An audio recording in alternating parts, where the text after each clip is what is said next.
It all starts in the 2000s in an Eastern European country, where we see a trail of total destruction. A badly injured man, covered in red, is sitting on the ground, struggling to hold his weapon. He took a direct hit right in the chest and is losing a lot of red. His trembling hand keeps a firm grip on the pistol as red pools on the floor. A little girl holding a stuffed rabbit begs him not to pass on. But the man tells her to get away from there quickly. Her eyes fill with tears. Not wanting to abandon the one who tried to protect her, he changes his tone and speaks harshly, asking if she wants to meet the same end there. Frightened by his reaction, the girl finally starts to back away, crying. She keeps running with her face wet with tears, feeling the pain of having to leave him. The injured man watches the little girl flee, knowing it was the only way to save her. Suddenly, he senses a presence approaching and braces himself for the worst. Calm and steady footsteps begin to echo through the area, signaling the arrival of someone dangerous. A man in a trench coat appears, walking calmly through the ruins with his henchmen. The man with gray hair and dark glasses approaches, accompanied by armed soldiers. He looks at the injured man on the ground and calls him by his feared codename, Nightshade. The gray-haired man comments that he really was a relentless monster, just as the rumors said. He's surprised that his rival caused all that damage completely on his own. The truth is, dozens of enemy soldiers are lying motionless all around the courtyard. The man says this is unforgivable as he surveys the scene of total destruction. He laments seeing such a strong warrior choose this outcome because of a foolish attachment. The gray-haired man points his weapon directly at Nightshade's head and asks for his last words. Instead of showing fear, the injured man just gives a mocking smile to the one about to finish him. He gives a thumbs up, showing he doesn't regret anything he's done. The gray-haired man says he'll see him in the underworld and prepares to pull the trigger without mercy. The scene changes to a warehouse where a brute is yelling and threatening a kneeling young man holding a golf club. The intimidating bald man asks if they think they can just back out now. The red-haired young man desperately explains they took the job thinking it was just for driving. Another criminal mocks him, saying it's still a driver's job, and he doesn't get the complaint. The young man begs for little mercy while still kneeling before the armed men. He shouts that it makes no sense to have to go to a crime scene to pick up a hitman. Annoyed by the shouting, the brute slams his golf club on the ground to scare them. He warns them that their job is to transport anything, and that they should be quiet once and for all. The brute pulls out a very sharp knife and threatens to end the young man right there. The young man pleads for mercy, but suddenly a firm hand grabs the aggressor's arm, stopping the blow. The bald man is in shock, realizing someone had the nerve to grab his hand with so much force.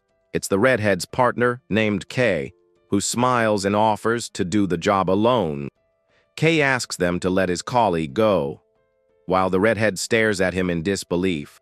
He tries to calm his partner down, saying that hitmen don't just go around taking out anyone.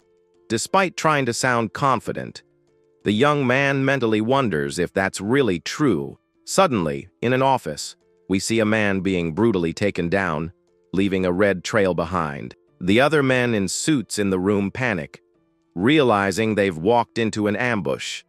One of them yells for the boss to get down, but ends up getting hit in the head by a shot. The survivors are completely horrified to see their companion fall to the floor, motionless.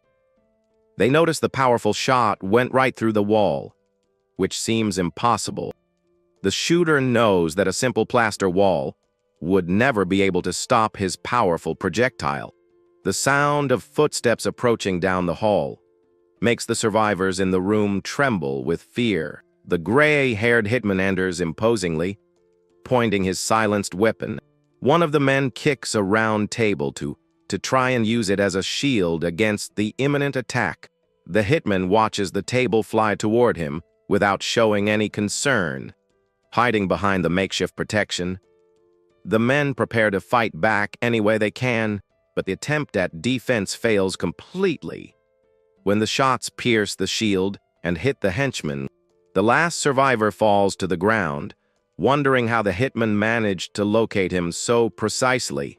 The shooter points his pistol and comments that the rotten smell of the yakuza as something he hates. After finishing the job, he coldly puts away his pistol and looks around to make sure it's over. He places the hot barrel of the weapon into a bucket of ice to cool the smoking metal. The scene falls completely silent, with figures scattered across the floor of the destroyed office. Meanwhile, the young driver watches everything from behind a pillar, trying not to make a sound, but the hitman instantly notices his presence and points the weapon, making the boy surrender on the spot. Desperate, he apologizes and quickly explains that he was just hired for the transport. The hitman lowers his guard slightly upon realizing it's Dahlia, the driver who came to get him. The young man gives a very nervous, sheepish smile and confirms that he's the contact sent for the pickup. A short time later, their car is already cutting through the busy city highway under the light of the full moon. The vehicle speeds down the avenue as a tense silence fills the car. The young man grips the steering wheel tightly, very apprehensive about the intimidating presence of the passenger in the back seat. He tries to take a discreet look in the rearview mirror, but ends up meeting the hitman's serious gaze. The man asks what's wrong, and the young man quickly plays it off, saying it's nothing.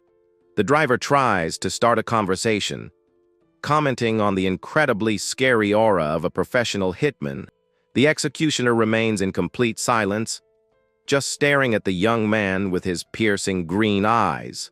The tense silence returns to the inside of the vehicle as the two continue on their way through the dark city. The young man decides to break the ice again by asking about what he saw. When he arrived at the building, he asks if the woman and children lying motionless on the first floor were also part of the contract. The hitman coldly replies that he eliminated them simply because they would have made noise if they started screaming. He adds that he doesn't care about extra casualties, since the cleanup crew takes care of everything. The young driver lets out a nervous laugh and concludes that this man is far more ruthless than the rumors said. The hitman is intrigued to hear the term funeral flowers mentioned by the boy. He questions the young man about how he knows that codename, and the youth reveals that the boss himself told him. He explains that each of them is named after a flower, and that the group is known as the elite of the underworld. The hitman gets quite annoyed, thinking that his boss has been talking more than he should to others. The young man keeps talking and mentions that even a legendary monster like the gray-haired passenger. He points to the huge scar the man has on his face and asks if it was caused by a knife. The young man comments that this proves there are warriors strong enough to injure someone from that elite group. The professional hitman just keeps his gaze fixed, without saying a single word about his past. The driver also falls silent for a moment as the tense and quiet atmosphere reigns again. After a long pause, the man decides to tell him about a former comrade who was also part of the group. He explains that this warrior used the codename Nightshade, which signifies a poisonous flower, a deadly gift. The man describes that legendary partner as a true personification of the end itself in the underworld. But this hitman made the mistake of disobeying the organization's orders because he cared about a little girl. The gray-haired man coldly reveals that he himself was the one responsible for taking Nightshade out. Instead of being scared, the young driver lets out a mocking little smile and asks what the point of that is. Suddenly, the hitman cocks his pistol and presses it against the young man's neck, telling him to take that story with him. The boy is startled by this sudden change and demands to know what he's talking about. The executioner's finger positions itself on the trigger, ready to fire at point-blank range and eliminate the young man. He praises the driver's counter-espionage skills, noting that he's no mere amateur. The hitman adds that the young man isn't showing real fear, as normal people sweat from nervousness. He says that the sweat of fear has a very distinct smell that anyone would notice, but the young driver is completely calm and doesn't have that odor, even with a pistol aimed at him. He demands that the young man reveal his true identity and where he really came from. In response, the young driver calmly starts to let go of the steering wheel with one hand. He raises his arms in a sign of surrender, keeping a mysterious little smile on his face. The professional hitman is very confused by such a calm reaction in the face of imminent danger. Suddenly, the young man slams his foot on the pedal, making the car swerve violently. The vehicle skids across the road as the tires screech loudly from the speed of the unexpected turn. Taking advantage of the distraction, the driver throws a powerful punch backward, hitting the hitman's face. The executioner's eyes widen, unable to believe the speed of the sudden counterattack. With the impact of the blow, the vehicle's door swings open, and the gray-haired man is thrown out. He rolls violently across the highway asphalt, trying to recover from the fall as quickly as possible. With great effort, he manages to stabilize himself on the ground as he slides along the pavement. Very annoyed, the young man's cap flies off, revealing his identity. As the hitman stares at him in surprise, the boy leaps into the air with impressive agility, advancing directly toward his opponent. His eyes glow an intense red as he wields a small, sharp blade. The gray-haired man tries to aim his pistol, but is stunned by the extreme speed of the young man's attack. In a split second, a precise and swift cut slashes through the air toward the professional shooter. The blade strikes the top of the firearm with surgical precision, stopping the enemy's shot. He retreats, jumping back while gritting his teeth, realizing the danger of the situation.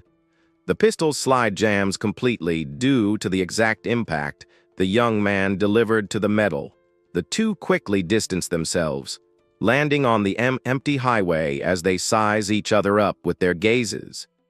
The young man smiles confidently and explains that the side of that pistol is very vulnerable to impact. He scoffs, saying that these giant metal weapons look impressive, but are actually fragile. The executioner realizes with dread that the boy calculated and hit that exact spot in the blink of an eye. He tenses up, noticing he's facing an opponent with an absurdly high level of combat skill. Consumed by fury, the gray-haired man draws sharp claws from his hands and charges, screaming at the young man. The shining blades of the claws get ready to shred anything in their path. The young driver just opens his palms, keeping his guard ready to intercept the attack. The two begin to exchange extremely fast blows in a frantic confrontation in the middle of the highway. The veteran panics when he realizes the nerves in his arm have been severed during the clash. Taking advantage of the flaw in his opponent's defense, the boy masterfully dodges and prepares a counterattack. He delivers a devastating punch directly to the gray-haired man's chin, making his head whip around forcefully. The impact is so violent that the professional hitman starts to lose consciousness as he falls. Then, the young man finishes the sequence, sending his opponent straight to the ground with a crushing blow. Lying on the asphalt and bleeding, though the gray-haired man realizes that those attacks caused more than just physical damage. He feels that each of the young man's blows systematically damaged his nerve points. Paralyzing effect on his body makes the veteran remember the deadly poison of the belladonna flower. The young man stands over him as a dark and terrifying aura surrounds him in the night. The gray-haired man demands to know who he is, and the young man mocks him for being slow to connect the dots. Upon hearing that specific nickname, The injured man's eyes widen in profound shock. The young man lets out a sarcastic smile, asking if he's finally figured out who is there. The gray-haired man is completely panicked, muttering to himself that this should be impossible. The young man calls him a coward and ridicules his earlier claim of having been the one to finish him. He reminds his rival that he only had the courage to show up in the past, when he was already on his last legs. The man desperately insists that he had passed on, and the young man agrees, saying that he really did. He adds with a crazed look that he somehow ended up coming back to life again. The veteran listens to this, completely stunned, unable to process what was just revealed. His claws fall to the asphalt as he repeats to himself that a resurrection would be impossible. Ignoring the enemy's despair, the young man begins to skillfully spin his weapon.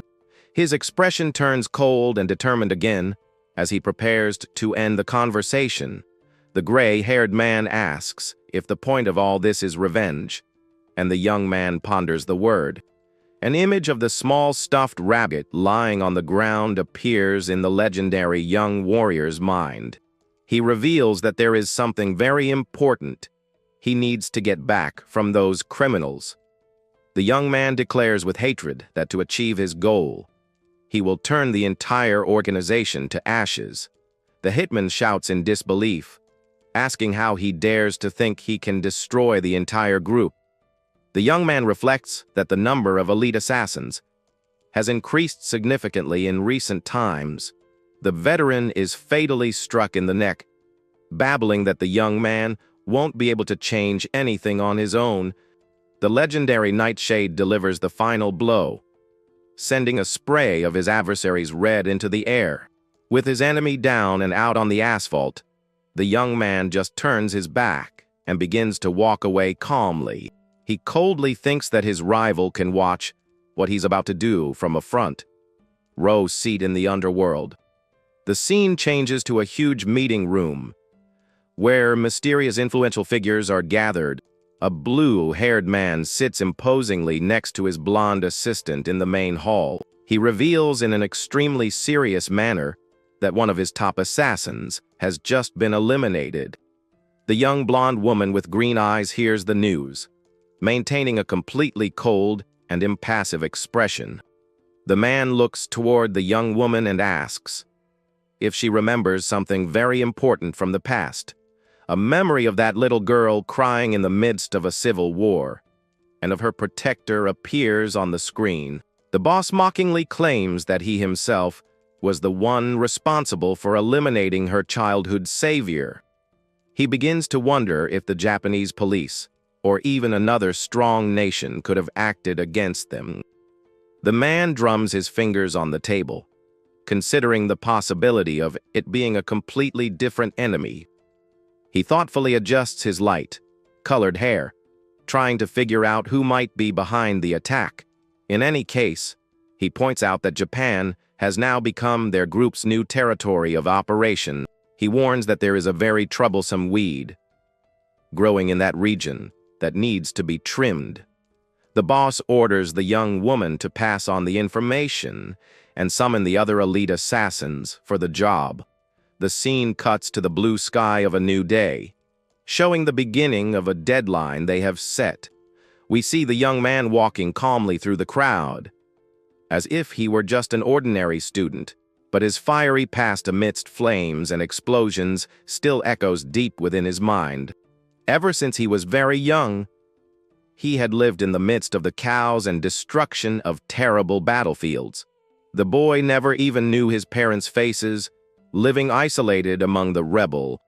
He was what people would call a war orphan, with no direction or prospect for the future, until one day, a man in a suit holding a pistol appeared before him with a dark proposal. The stranger told him to choose between ending it all right there in the gutter or becoming a strong warrior. The man offers a black pistol, extending the firearm toward the abandoned young boy. The small orphan couldn't even properly understand the meaning of such a direct and cold question. Even without fully understanding the situation, He reached out his hand and ended up choosing the path of the weapon. He was taught from a young age never to hesitate, because in the world of assassins, those who don't strike first are struck down. Exhaustive target practice was part of his daily routine to shape his skills.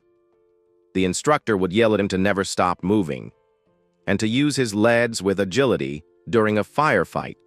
The organization that took him in, called Garden, was much more than a simple, common syndicate of assassins. They claimed to fight for a noble cause, and said their main mission was to protect world order. The group operated covertly across the entire planet, acting in the shadows to eliminate major threats. The organization's main targets were cruel dictators who were destroying society from behind the scenes. They also pursued dangerous drug lords and high-risk international terrorists. According to the group's leaders, the secret eliminations prevented catastrophic wars from happening. The surgical strikes neutralized the targets quietly and definitively, ensuring security. The young man acted as nothing more than a perfect killing machine, carrying out this twisted justice without question. But everything started to change. He received the order to capture the daughter of a traitor to the group. From that moment on, his perfectly calculated life began to fall apart completely. The little girl he rescued looked at him, quite frightened, upon noticing how pale he was. He had been poisoned by a nerve agent for betraying the group's orders. Knowing his end was near, the poison made his hands shake uncontrollably, showing the seriousness of his situation. He handed the little girl a note, explaining that a smuggler would pick her up to save her. The young man told her to run far away from there, so she could change her identity and start a new life. He silently wondered why he was risking his life for something considered so foolish, but to his surprise, the little girl tore the paper into several pieces, refusing to leave. She held on to his clothes tightly and declared with conviction that she wouldn't go anywhere without him. The girl stares at the protagonist with a very firm gaze and desperately asks how she can save him.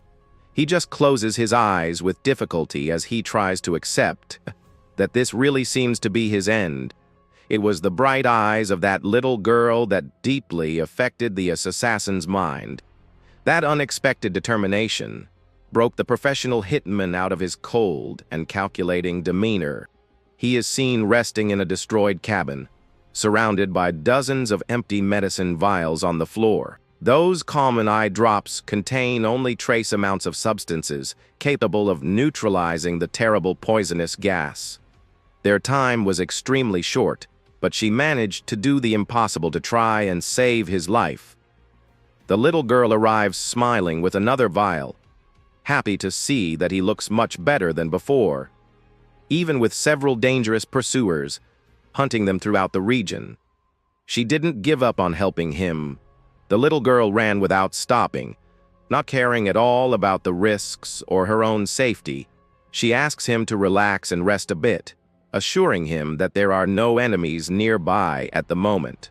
The protagonist asks if she doesn't regret throwing away her only chance to escape there alive. With a smile, she says she doesn't need it because she knows he will continue to protect her from now on. He stares at her seriously, reminding her that he is just a professional hitman and not a member of her family or a guardian. The girl makes a pouting face while he reflects that his old self would never have accepted such a situation. He places his hand on her head, thinking it would be terrible to continue living while owing a favor to a child. The protagonist makes a promise, vowing that he will protect her until she is completely safe and free. That moment definitively marked the end of his long journey in the world of hitmen. The little girl celebrates happily and shakes his hand, celebrating the first real promise he ever made in his life. Suddenly, a closed fist comes flying toward him, accompanied by a shout telling him to wake up already. The protagonist ends up taking a hard punch and is thrown out of bed, completely startled, still sleepy. He complains to Misaki not understanding why he was woken up so brutally in the morning. The girl yells, annoyed, saying it's already past 7:30 and that he's going to be late for school. He apologizes as he realizes he is now unbelievably living as a simple, ordinary student. When the protagonist gets up, his sister suddenly stops walking and eyes him very suspiciously. She comments that he has been acting very strangely since the day he fell down the stairs and hit his head. Misaki says he came home late the previous night and adds that his clothes had a strong smell of something burnt. He gets tense, remembering he had to set a whole car on fire to not leave any trace of his job. The young woman looks at him very seriously and asks directly if he's been hanging out with dangerous people. Desperate, he tries to play it off with a forced smile, making up that he was just at a barbecue at a friend's house. The girl finds it strange because she remembers he hates vegetables, but the young man lies, saying his tastes changed after the fall. He starts giving a confusing scientific explanation about the brain to try and justify this sudden change. Misaki continues to stand still, just staring at her brother in silence with an expression that says she didn't believe any of it. Out of patience, she tells him to come downstairs quickly because the breakfast their mom made is getting cold on the table. As soon as the door closes, he sighs in relief, noticing how observant and smart his sister is. He reflects that on the outside, his current routine as an ordinary young man seems perfectly normal and peaceful. The boy looks at a family photo frame and thinks that this whole situation still feels like a long dream. He still doesn't understand how his consciousness from 17 years ago ended up in this young student's body. With a pensive look, the protagonist reaches out and picks up the photo frame to look at the family picture up close. He realizes he didn't take the body by force, as the memories and feelings of the real Kai are still alive inside. It all started with that mysterious fall from 10 days ago. But he can't remember anything about the accident. The protagonist finds it completely nonsensical and unscientific that a blow to the head brought back his past life. Suddenly, a notification sound from his laptop gets his attention in the quiet room, puts the photo frame back on the table, knowing he needs to focus on a very important task first. The young man's expression becomes extremely serious and cold again as he walks toward the computer. The protagonist sits in front of the screen and puts on his headphones to start the secret communication. On the screen, a mysterious contact says that the data analysis is complete and that decoding it was a lot of work. He concentrates, thinking about the confidential information contained in the chip he took from Dahlia's body. A memory of the gray-haired hitman lying lifeless on the blood-soaked asphalt comes to his mind. He perfectly recalls the exact moment he searched his rival's body to take that valuable device. The hacker fiddles with a pocket watch and removes a secret chip hidden inside it. He praises the quick service and thinks it was a good idea to look up his old contacts from the past. The hacker says he was surprised to get a call from him. After he'd been missing for over 10 years, he confesses he had doubts if it was really the legendary Shade. But Dahlia's demise cleared up his suspicions. Before passing on the information, the hacker demands to know the truth behind this whole mysterious situation. He remembers that 17 years ago, he disobeyed direct orders to spare the life of a girl and her father. The man questions how he managed to survive that terrible attack that should have been his definitive end. He also wants to know why the protagonist is acting against the terrible organization again. The hacker asks a direct question, wondering if all this rebellion is because of Lilia, the girl from the past. He says that right after the protagonist's passing, the leaders of Garden took the little girl away with them. Since that day, the young woman was raised and kept under the strict rules of the powerful secret association. The hacker explains that for the past 17 years, She has been used merely as a symbol of prestige for the group. But behind the scenes, the girl lived completely trapped and had no personal freedom to do anything. He reveals that she was always treated with extreme violence and cruelty by the powerful men there. The informant concludes that his friend's only goal is to rescue that young woman from the clutches of the dangerous organization. Hearing all this, the protagonist just narrows his eyes with a very serious and thoughtful expression. A happy memory of the little girl's beautiful smile briefly flashes in the former professional hitman's mind. The hacker asks why a relentless killing machine like him would care so much. But the young man tells him to be quiet. He warns his colleague, reminding him that their main rule has always been to never investigate what isn't their business. The hacker shrugs and clicks the mouse. Agreeing to share the findings he managed to decrypt. He reveals that the chip stolen from Dahlia contained the list of the next targets, and one specific name catches his attention. The protagonist listens to the information, staying completely focused on the words revealed by his old informant. The scene changes to a prestigious all-girls school for the upper class. With students walking through the enormous courtyard, several students are chatting happily at the main gate of the school. Enjoying the beautiful sunny day, one of the young women, named Akari Shido, walks calmly while attracting the gazes of all the other girls. Some classmates say goodbye to her in a very polite and gentle manner, showing a lot of respect for the girl. Akari waves with a friendly smile and wishes them all a safe trip home very kindly. She continues on her way under the admiring gaze of her classmates, who keep watching her steps. While the students continue to whisper, a mysterious figure watches the activity from a distance. Hidden in the shadows, wearing a red jacket and a cap, the protagonist analyzes the data about the next target directly on his phone. The screen shows that the young woman is 17 years old and is the daughter of the deceased leader of a dangerous local criminal faction. The report indicates that she is the only living heir to one of the largest and most feared Yakuza mafia empires in the country. The former head of the Shido clan was known in the underworld for following an extremely strict code of honor and conduct. The protagonist realizes that this innocent girl is the person the Garden organization is planning to eliminate now. He reflects that his current identity is just a student, but his opponent is a powerful global group of assassins. The criminal organization holds enormous influence over the biggest political and business leaders on the planet. He concludes that fighting head-on against such powerful assassins, using only his own fists, would be total madness.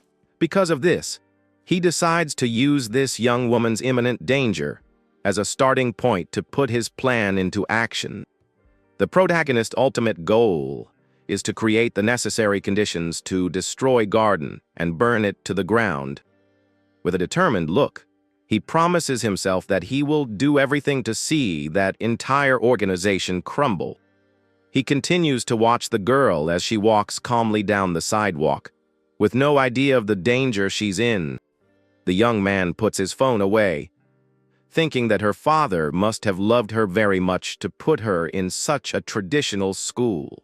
He lets out a mocking chuckle, imagining the difficult job her bodyguards must have protecting her every day. Suddenly, a man in a suit appears stealthily behind the protagonist and calls out to him in a very threatening way. The Yakuza security guard cracks his knuckles and warns angrily that this isn't a safe world for boys to be playing in. The brute furiously states that a kid who's never even held a real weapon would be eaten alive around here. In response, the protagonist gives a sinister smile from under his cap, his eyes glowing a threatening red. The security guard stops walking in a deserted alley and says dryly that this place is far enough. He rolls up his jacket sleeve, furious, demanding to know who the young man works for and why he's following the young heiress. The protagonist just turns around calmly and replies ironically that he wasn't exactly hunting the girl. The bodyguard raises his closed fist and warns that he doesn't need a direct answer from the young intruder. He gets into a fighting stance and shouts angrily that he's going to beat the answers out of him. His rival throws a violent punch, but the protagonist easily dodges the attack just by moving his head. Kai observes his opponent's movement and instantly recognizes his fighting style as boxing. Annoyed, the man begins to unleash a rapid sequence of blows while shouting with all his might. The security guard gets extremely frustrated upon realizing that none of his powerful punches can even scratch the boy. He tries to adjust his stance and advance once more, showing very agile and technical footwork. But the protagonist also displays perfect footwork, dodging smoothly and effortlessly. The bodyguard completely loses his patience and charges with a straight punch, yelling for the young man to stop playing around. To the aggressor's surprise, Kai simply catches fist in mid-air with a single hand and with no difficulty at all. Keeping his rival trapped, the protagonist prepares to deliver a swift blow to end the confrontation right there. With absurd speed, he lunges forward and grabs the big guy's neck, leaving his opponent in complete shock. Kai squeezes his opponent's throat firmly, demonstrating that he possesses incredibly frightening physical strength. He brutally pins the security guard to the ground, making the man gasp for air and let out a groan of pain. The boy looks coldly at his fallen rival and tells him to calm down, explaining that he's not actually his enemy. The man remains pinned, unable to move, as he glares at the protagonist with great anger and frustration. Suddenly, the young Akari appears in the alley and shouts, firmly ordering the two of them to stop the fight immediately. Upon seeing his boss, the security guard on the ground calms down a bit and calls out to her, very relieved by her arrival. The girl walks calmly toward them, maintaining her elegant posture, even in this tense situation.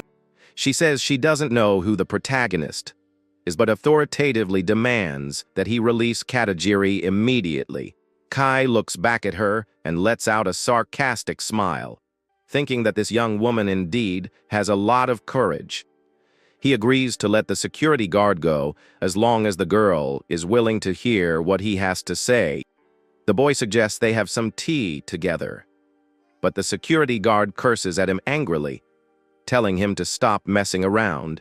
Akari closes her eyes for a brief moment and seriously considers the stranger's unusual proposal. She turns her back with great elegance and simply accepts the invitation, telling both of them to follow her. The three of them walk down a quiet street and enter a narrow alley that leads to a hidden establishment. They descend the brick stairs to the entrance of a cozy bar called Savannah in the late afternoon light. Sitting at a table, Key compliments the place but comments that the simple atmosphere doesn't quite match a rich mafia girl.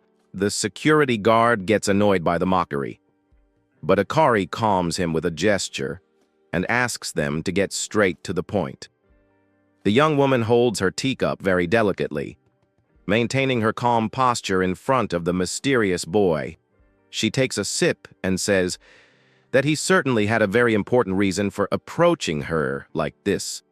Kai reveals that she is not his target, but the target of a feared professional hitman who is after her head.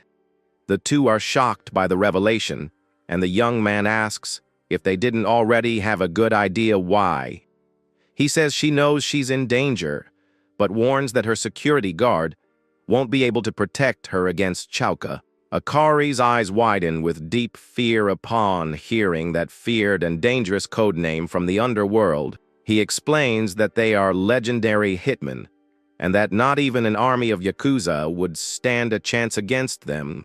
The girl stares at him, completely perplexed and frightened, unable to understand how this boy knows such secret things. They both lean in and demand to know who he is, and what exactly he knows about this dangerous organization. The protagonist maintains a completely cold and mysterious expression, showing no emotion at their questions. He enigmatically clarifies that he is not their ally, but rather the worst enemy of their common enemies. Kay smiles and offers to eliminate the threat, provided he can stay at her mansion for a while. Katajiri slams his hand on the table in anger and shouts, telling the protagonist to shut up and stop with the demands. The protagonist gives him an extremely dark look and coldly warns him that he wouldn't do that if he were him. In that instant, an overwhelming blood emanates from the boy, leaving the two of them paralyzed with terror. The bodyguard starts to break out in a cold sweat and tremble with fear, feeling the terrifying presence of doom itself before him. Intimidated by the boy's immense power, the man sits back down, unable to say another word. Akari regains her composure and seriously questions why she should believe the boy's words. He tells her about the recent elimination of 3 of their faction's executives in Yokohama. Revealing it was Chowka's work, Katajiri panics and asks how he knows that, since that terrible incident was not reported in the media.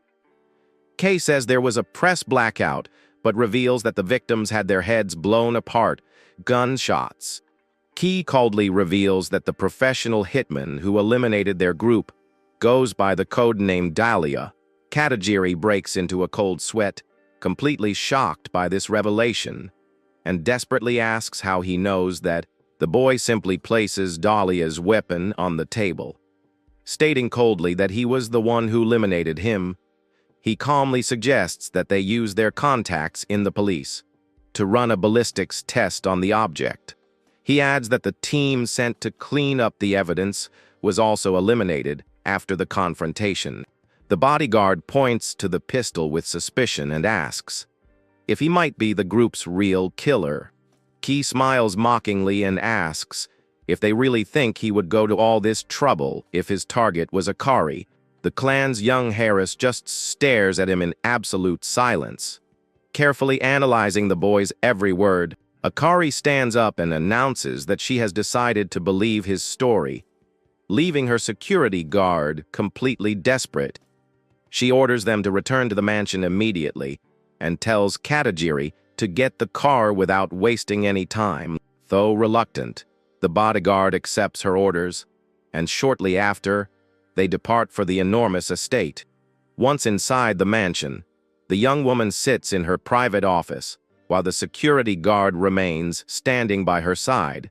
Katajiri states that he is completely against letting such a dangerous and suspicious stranger into their residence. Suddenly, Kai slides open the door and mockingly comments on the impressive size of the Yakuza mansion. He enters, analyzing the place, and asks ironically if the antique base in the second-floor hallway is real. The girl answers calmly, but Katajiri shouts furiously, asking who gave him permission to walk around freely. Ignoring the shouts, the protagonist mentally maps out the security and notices there are few guards watching the place. He notes that the protection scheme consists of only 1 guard at the main gate and 2 teams patrolling the gardens. He concludes that besides them, there is only 1 more employee monitoring the cameras in the control room. The bodyguard is stunned and breaks into a cold sweat, unable to understand how the young man figured all that out so quickly. Key gives a slight smile and warns that Akari's bulletproof vest is just a useless good luck charm. The young woman stares at him, surprised, noticing the impressive level of observation of this mysterious newcomer. The protagonist warns that the new enemies are not mere amateurs and says he's only telling her this for her own good. Meanwhile, in the city's dark sewers, the presence of a new threat makes the rats flee the tunnel in fear. The firm steps of high heels begin to echo on the damp floor of the underground gallery, revealing someone's approach. A mysterious woman wearing traditional attire walks calmly through the darkness, exuding a murderous energy. She carries a shining sword decorated with red flowers and wears a terrifying and merciless smile on her face. Back at the mansion, The protagonist seriously insists on his advice to send all the employees away.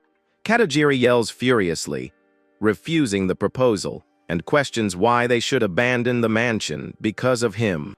Kai explains that ordinary henchmen are useless against Garden, and that they will only get taken out for nothing and get in the way.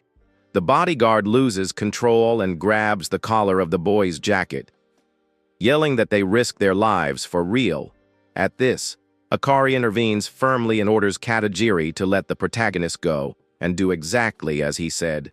She kindly asks him to obey her order, making the security guard back down, surprised but not questioning his boss. Though very reluctant, the security guard releases the boy's collar and accepts that he will have to follow the young woman's instructions. Outside, all the other Yakuza henchmen leave the premises, complaining but aware that these are the boss's orders. Back in the room, Katajiri sits on the floor and reports that he sent everyone away, just as the protagonist had instructed. Despite this, the young woman says she allowed her faithful security guard to remain by her side, wielding a sharp katana. Kai accepts the decision but comments that he is very surprised to see the girl trusts his words so much. Akari says that if legendary assassins are coming, her ordinary guards would have no chance of winning. She concludes their deal with professional assassins. The best way is to use another assassin for defense. The protagonist leans in and asks, with a sarcastic smile, what makes her think he's really an assassin. The young heiress looks at him seriously and reveals that she knows, because she has been in front of a real killer before. She explains that his look, when he knocked out Katajiri, was exactly the same as that of the terrible criminal she once knew. In the girl's memory, that ruthless and deadly expression the young man displays when focused on combat resurfaces. The look of a fierce beast, completely fixated on the prey right in front of it, without showing any hesitation. The young woman fiddles with her school uniform and thoughtfully confesses that his gaze had something different about it. Akari says the protagonist's eyes were not like the cold gaze of someone who just mechanically seeks to take lives. The young woman reveals, looking into his eyes, that she could feel a flame that burned with great intensity inside the boy. The boy falls silent at this revelation as images of his violence and hate, filled past resurface in his mind. Concludes by saying that she noticed in the young man's eyes a burning and obsessive passion to achieve a much greater goal. The girl finishes by saying it was precisely because she noticed this determination that she decided to put her trust in him. Ki listens to Akari's words very calmly, maintaining his mysterious posture, and just nods in silent agreement. The protagonist asks about this assassin from the past, and the young woman reveals that she was responsible for her father's passing.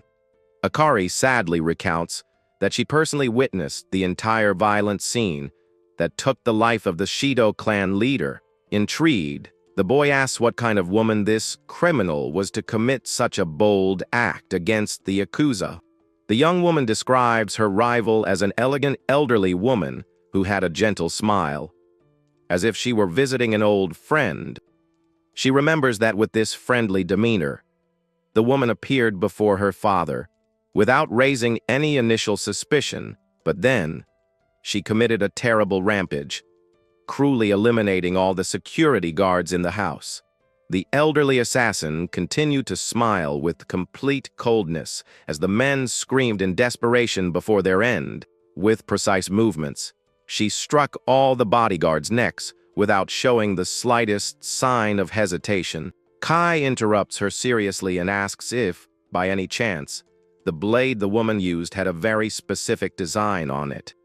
He questions if there was an engraving of a flower, called a red spider lily, on the weapon's metal. The girl is very surprised and asks suspiciously how he could possibly know such an intimate and secret detail. The protagonist becomes tense and thoughtful, confirming his suspicion that this dangerous assassin has indeed returned. He can't believe that this terrible elderly woman is still active, taking jobs in the underworld. Suddenly, the large wall clock in the room begins to chime, announcing that something strange is about to happen. Akari becomes alert, feeling a strong negative energy, and seriously states that something is very wrong in the mansion. The protagonist also notices the sudden change in atmosphere and cautiously asks what's happening. Just then, the elderly assassin appears calmly in the hallway with her bloodied blade, asking if they are ready. She leaves a trail of red behind her as Katajiri appears injured on the floor, clutching his wounded arm. The old woman mocks the local security, comparing the immense mansion to a spiderweb full of prepared traps. She comments with disdain that she easily noticed the traces of various tricks and dangers scattered throughout the house. The woman demands to know who else is hiding on the property, threatening to commit another terrible act of violence right there. Displaying her golden needles, she smiles sadistically, comparing their torment to a simple game of pulling off petals. Katajiri cries out in pain as tries to stand firm against the terrifying and cruel presence of this dangerous rival. With absurd agility, the criminal appears right behind the injured security guard, whispering frighteningly in his ear. Seeing her partner in danger, Akari charges forward furiously, wielding a sharp katana to try and stop the rival's attack. She delivers a powerful sword strike against the old woman, but the rival blocks the attack, creating a strong clash of metal.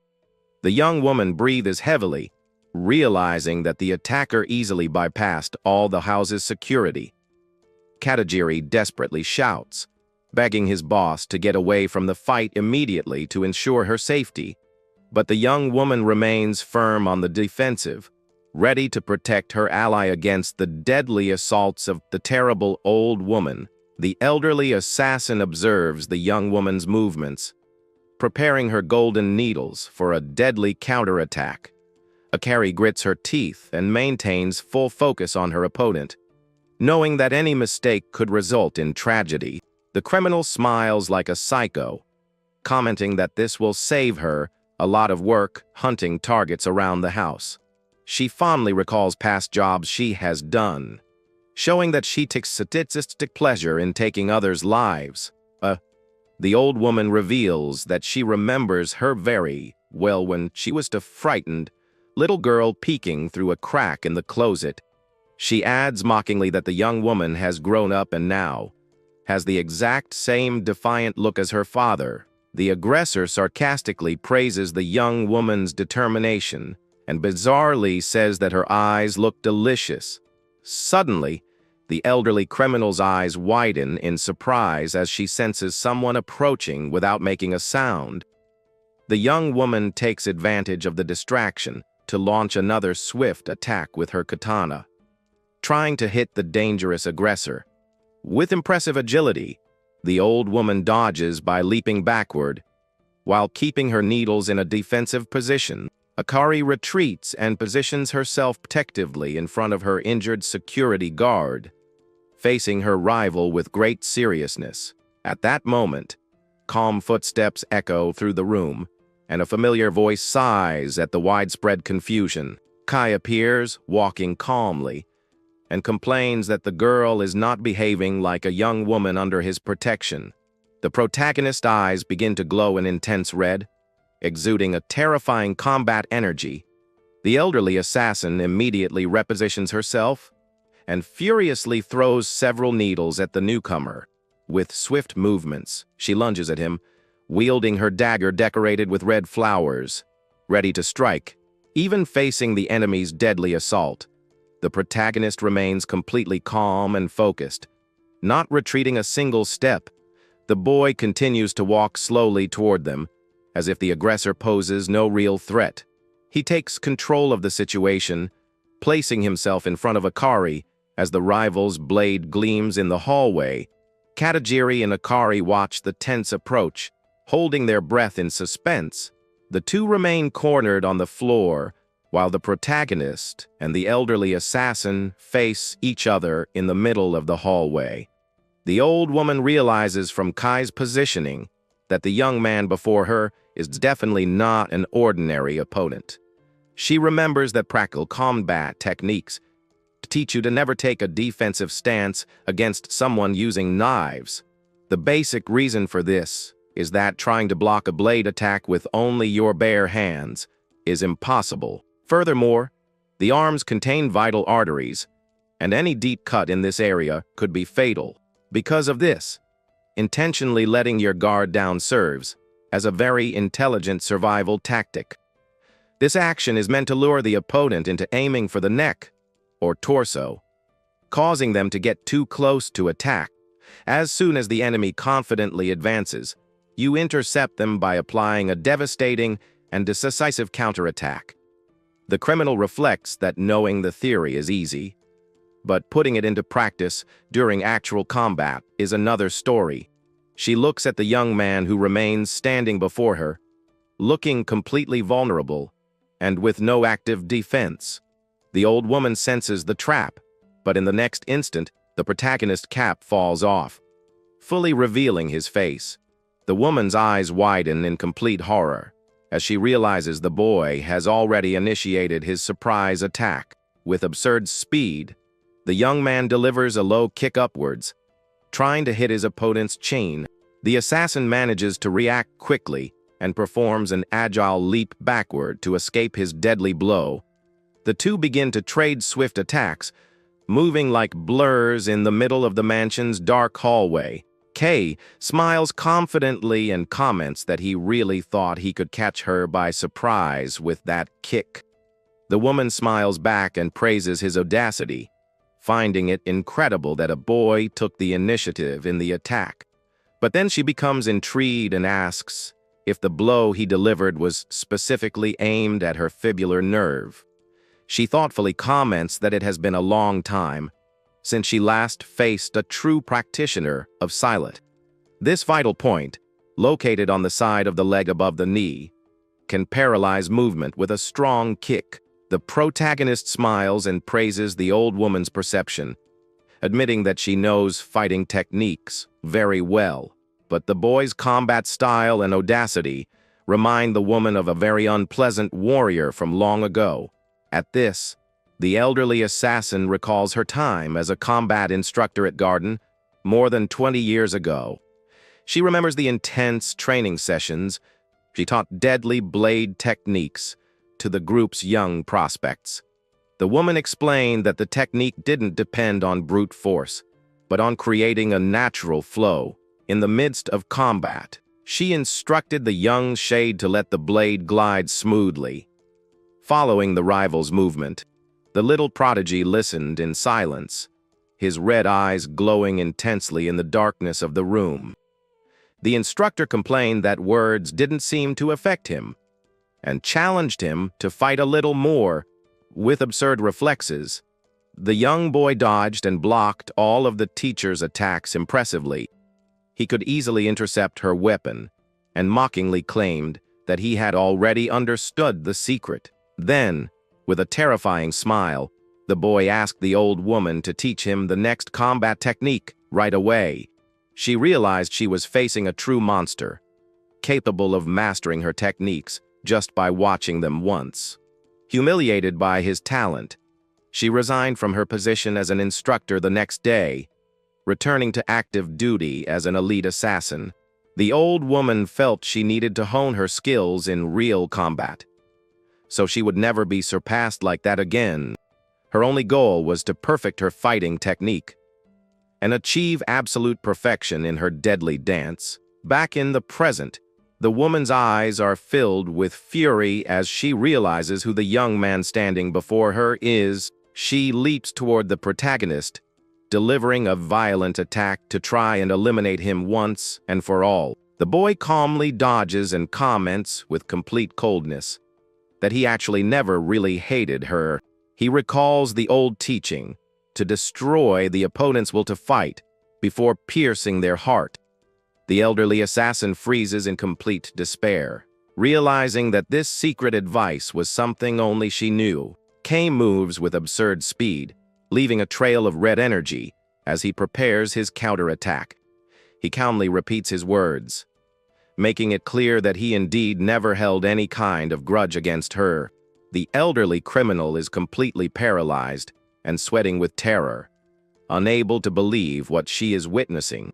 The protagonist smiles and praises that valuable lesson from the past that ended up shaping his way of fighting and surviving. She stares at him with wide, fearful eyes, finally understanding the young man's true identity. The woman stammers in shock that this would be completely impossible in the real world of the living. Without giving her time to react, the protagonist charges toward her like a lightning bolt, exuding an overwhelming force. The two clash forces again in a quick confrontation where Kay easily dodges and nullifies his rival's assault. The boy blocks his opponent's arm with precision and delivers a direct hit right to the dangerous aggressor's chest. The bodyguard and Akari watch the confrontation, completely shocked and apprehensive about what's about to happen. The dagger with the flower design slips from the old woman's hand, falling toward the mansion's wooden floor. However, the woman quickly regains control of her weapon as drops of red fly through the air. The dangerous assassin is grazed by the attack and quickly retreats away from her opponent. Protagonist's expression remains completely cold, even with a small cut bleeding on his neck. Consumed by fury, the old woman screams with all her might and charges again with extreme aggression. She unleashes a series of rapid dagger strikes, but the boy dodges each one with great agility. Kai smirks and comments that the terrible ability known as the ivy is still as sharp as ever. This technique consists of extreme flexibility in the joints, allowing for unnatural movements. The ivy is Lycoris's trademark, allowing her to launch attacks from completely unexpected angles. She twists her wrist in a bizarre way to deliver a new attack with the dagger stamped with a red flower. The old woman is surprised to find he knows this secret and asks directly if the boy is really Nightshade. The protagonist lets out a sarcastic little smile and boldly replies by asking what she'll do if he is. Lycoris remains silent for a moment, finding the situation incredibly bizarre and confusing to accept. She mentally questions how an ordinary young student could carry the consciousness of her former colleague. Despite her logical doubts, her assassin's instincts begin to scream that he is indeed that monster. The image of the legendary warrior surrounded by an aura of doom appears in the old woman's mind. Confirming her greatest fears, she smiles maliciously, realizing that she has finally found the terrible opponent she has been looking for so long. The criminal prepares to attack, moving incredibly fast and beautifully through the property's hallway. Red petals seem to float around her as she advances like a true deadly whirlwind of blades. The old woman screams with a manic look, telling him to witness her famous and deadly dance on the battlefield. A storm of swift cuts rips through the air around the protagonist, threatening to slice through anything there. She executes the dance of death, her most powerful and dangerous move. To try and end the combat quickly, Akari and Katajiri watch in absolute shock, unable to comprehend the insane speed of those attacks. The protagonist focuses his attention on the fight, knowing that the only real danger of that technique is the tip of the dagger. With fantastic agility, he begins to deliver precise punches to deflect the trajectory of his opponent's blade. His allies watch, perplexed, realizing that the young man is managing to block that barrage of blows with his fists. The young heiress of the Shido clan follows the confrontation with great concern, knowing the situation is still dangerous. Despite blocking most of them, the protagonist ends up suffering several small graze, cuts that begin to bleed. He grits his teeth in annoyance, thinking that if he were in his old body, he would never have allowed his opponent to touch him. Suddenly, Ki realizes the real danger of those attacks, and his eyes widen with a terrible discovery. He remembers that red spider lilies are poisonous, and notices that his rival's blade is coated with the substance. The old woman smiles sadistically and says he doesn't need to worry, as the poison only causes muscle paralysis. She pictures the red flower in her mind, knowing that paralyzing her opponent will make her victory much easier. Shouting with fury, she declares that she will be the one to finally cut the thread of that feared warrior's life once and for all. The boy lets out a groan of pain, feeling his movements starting to stiffen because of the poison. The elderly assassin perceives his exact moment of weakness and prepares to deliver her final, decisive attack. She completely breaks from the dance of death and gathers all her strength to focus on a single, crushing move. This final blow is designed to finish any opponent flawlessly, concentrating all of the rival's destructive power. A huge wave of cutting energy rushes toward the protagonist, threatening to mercilessly end him. Certain that she has achieved victory, the old woman screams with a manic look, celebrating her rival's end. But in a split second, the young student moves quickly, narrowly escaping the fatal attack.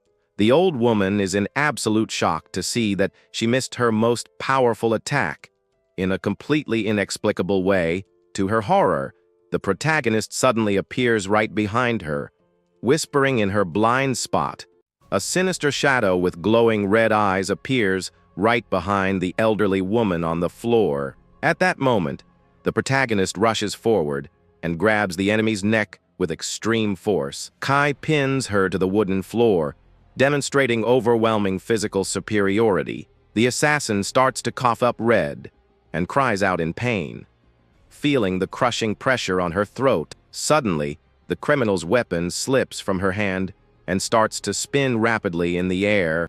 With absurd reflexes, the young man extends his hand and catches the red dagger with extreme precision. Without any hesitation, he delivers a precise blow to the woman's chest, making red spray out. The old woman's eyes widen in complete shock as she realizes she has been so definitively overcome. She struggles to breathe as red trickles from her mouth. Under the boy's grip, the protagonist looks down at her and coldly comments that she still wasn't strong enough to reach him. Key warns with a determined look that the two of them will face each other again when they're in the underworld. Even on the verge of her end, the old woman lets out a sarcastic smile and says she'll wait for him on the bank of the Sanzu River. Her life finally fades as red petals begin to float around her lifeless body. The two allies watch the entire scene in complete silence, extremely shocked by the outcome. Kay takes a step forward, leaving red footprints on the floor as he tries to regain his strength. The young man lets out a long sigh of relief. Trying to calm his heart rate after the battle, Katajiri approaches, very concerned, and asks if the protagonist was hit by the poison. He turns around, his face sweaty, and admits that he's not okay, but managed to slow down the toxin's effect. This tactical breathing technique is used by special forces to maintain calm under pressure. Thanks to this control, he manages to slow his blood flow, while the bodyguard suggests a doctor. The boy refuses the help and puts his cap back on, explaining that every poison user carries the antidote. He begins to search the old woman's body, leaving the security guard confused about what he just found. Kay displays a golden pocket watch with a serious look, revealing that he has just found an important clue. He focuses his attention on the mysterious object, believing it could reveal valuable secrets. The young heiress becomes thoughtful, trying to understand who really wants her gone, and for what reasons. The scene changes to the silent facade of the enormous property. Under the dim light of the cold night, Katajiri wears an extremely serious and tense expression as he thinks about the group's next steps. An open first aid kit on the floor shows that they are preparing to treat the injured. The young heiress patiently kneels to carefully bandage her faithful protector's arms. She finishes applying the bandage to his arm and softly comments that the dressing should be enough. The bodyguard lowers his head, very frustrated, and asks the young woman to give up on all this danger. He remembers the insane speed of the earlier combat and mentally acknowledges that the young man is not an ordinary human. The man realizes that the protagonist's strength level is in a completely different dimension. He grits his teeth, feeling immense frustration for not having the power needed to win that fight. Katajiri clenches his own injured fist, knowing he is too weak to protect his boss. The girl looks at him with a serene and understanding gaze, noticing her loyal protector's deep anguish. The bodyguard explains that the Harris shouldn't get involved with monsters and decides to handle the problem himself. He begs her to run far away and stay hidden in a safe place until everything is over. She reflects that running away might be a viable option. While the protagonist discreetly observes the conversation, Katajiri is startled when he notices Kei's sudden presence and demands to know when he entered the room. The two exchange deep, silent glances in the middle of the room, trying to decipher each other's intentions. The young man stares at her intently and points out that she is definitely not a simple, innocent high school student. A memory from the past shows the marks and scars of red brutally carved onto her back.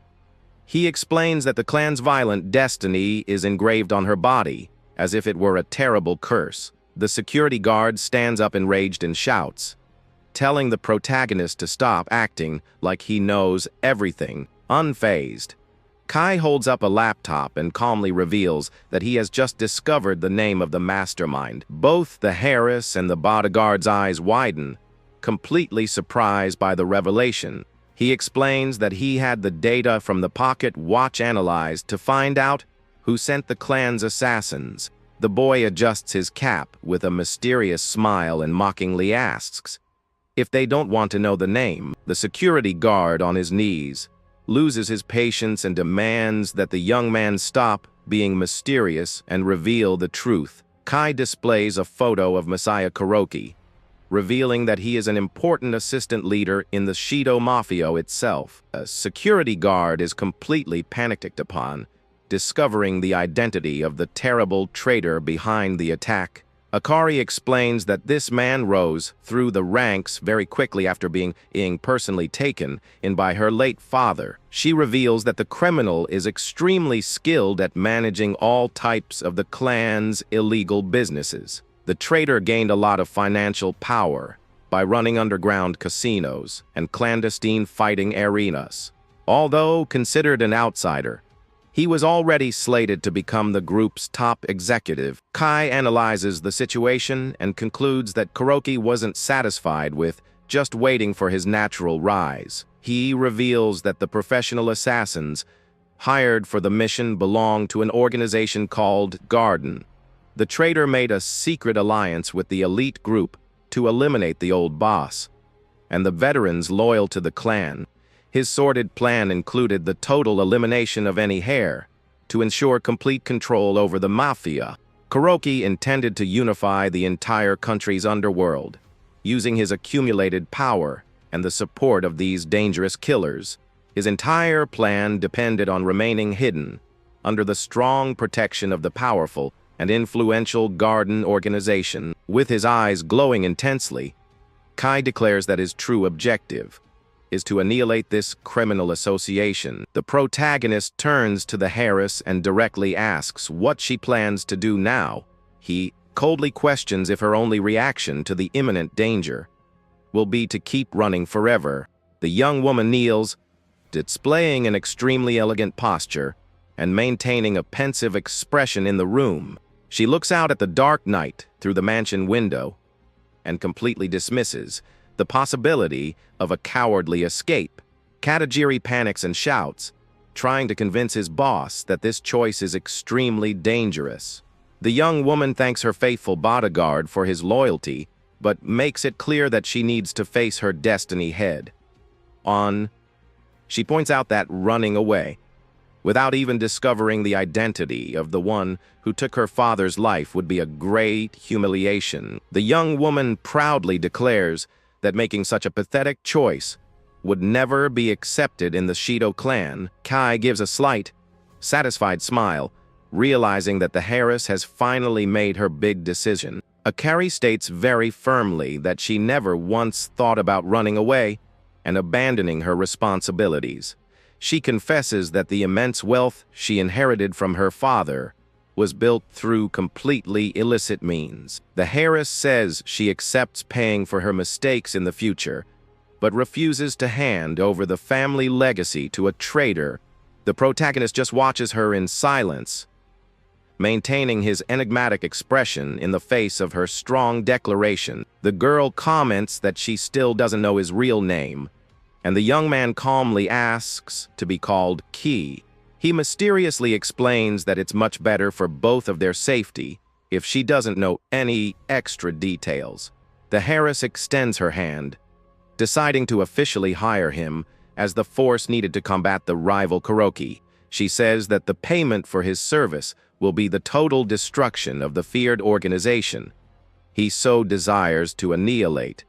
The young woman guarantees that she will put her family's immense influence at his disposal in this difficult battle. The protagonist shows a faint smile, realizing he has just found the ideal partner for his bold plan. The Mutual Cooperation Alliance promises to give the boy access to all the strategic resources of the Shido Mafia. This includes the vast clandestine information network. The family has spread throughout the country's underworld. In addition, the boy will also have at his disposal a strong influence in the local political and business spheres.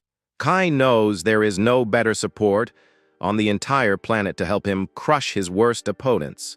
With a firm handshake, the final agreement is sealed, beginning the journey to destroy the terrible garden. The scene changes to the nighttime cityscape of the large, illuminated metropolis as danger begins to stir. In his office, the traitor Kuroki drinks wine, annoyed at not hearing from the elderly assassin he sent.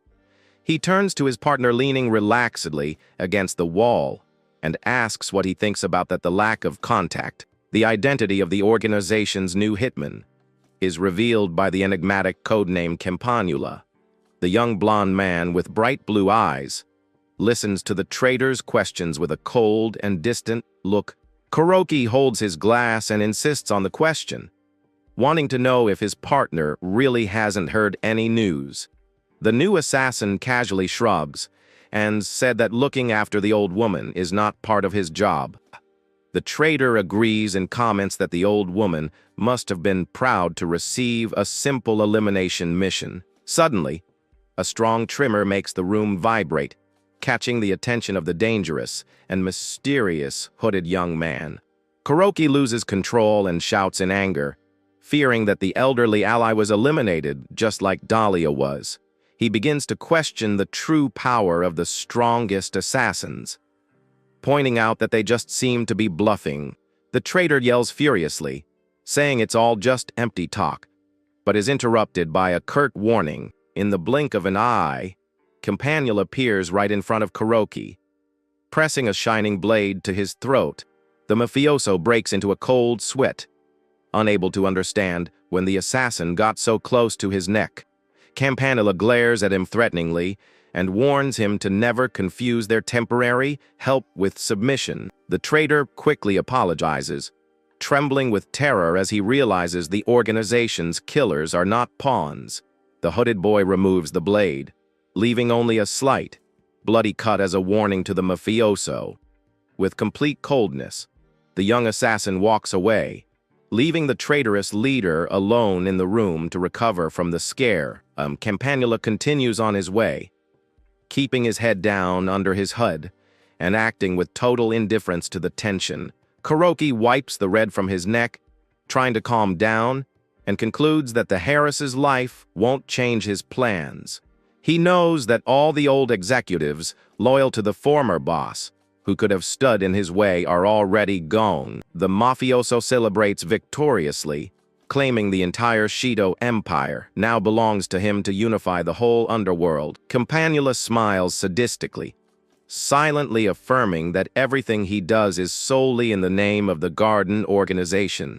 2 days pass quickly as the dark night covers the luxurious commercial buildings of the big city. The lavish underground casino controlled by the traitorous clan is in full swing.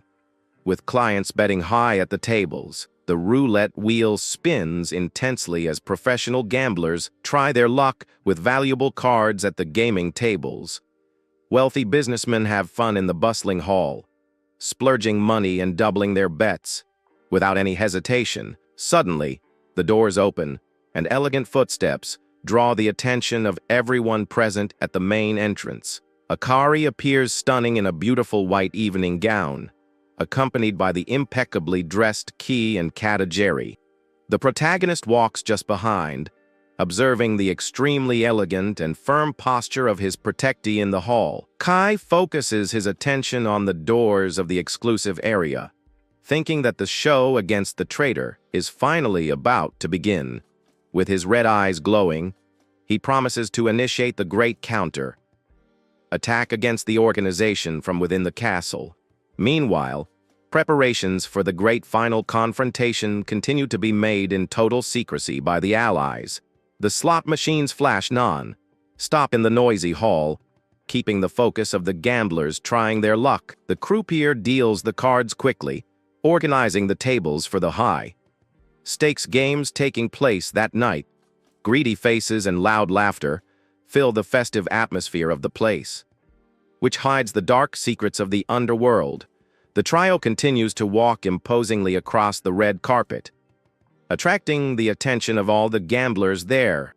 The clients begin to whisper, surprised to see such a beautiful and elegant young woman in that environment. Some start to think she's too young to be there and try to remember where they know the girl's face from. Quite tense, the security guard whispers to the protagonist, complaining that they are drawing too much attention in the hall. Ki just gives a slight, completely calm smile, stating that everything is going exactly as he had planned. The scene flashes back in time, showing the wooden sign of the Shido clan. During an important private conversation, the three allies are gathered around a low coffee table to discuss the group's action strategy.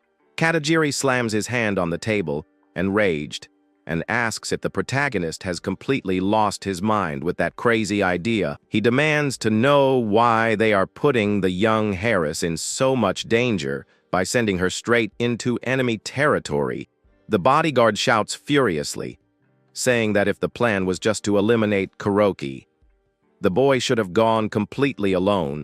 Nay coldly questions him about what would happen to the entire structure of the Shido clan after the rival's solitary fall. The boy explains that without leadership, the clan would fall into an internal war for succession and be destroyed by other mafias. Understanding the terrible danger of the group's dissolution, Katajiri grits his teeth in frustrated silence. The protagonist proposes a different scenario where the heiress confronts the traitor personally and takes leadership of the clan. He guarantees that this courageous act will make it clear to all members who the true and only legal successor is. With that, if she takes the position of the group's boss, all the remaining men of the Shido clan will follow her without question. Akari decides to follow his advice and orders the security guard to immediately call a traditional tailor in the city. She says she urgently needs a beautiful, custom-made dress worthy of the most important night of her entire life. The protagonist just smiles, satisfied to see that the young heiress has accepted the challenge to act courageously. Back in the present, in the luxurious VIP lounge, one of the henchmen approaches Kuroki to whisper some urgent news. The traitorous leader is surprised and asks if the clan's heiress really had the audacity to show up at his casino.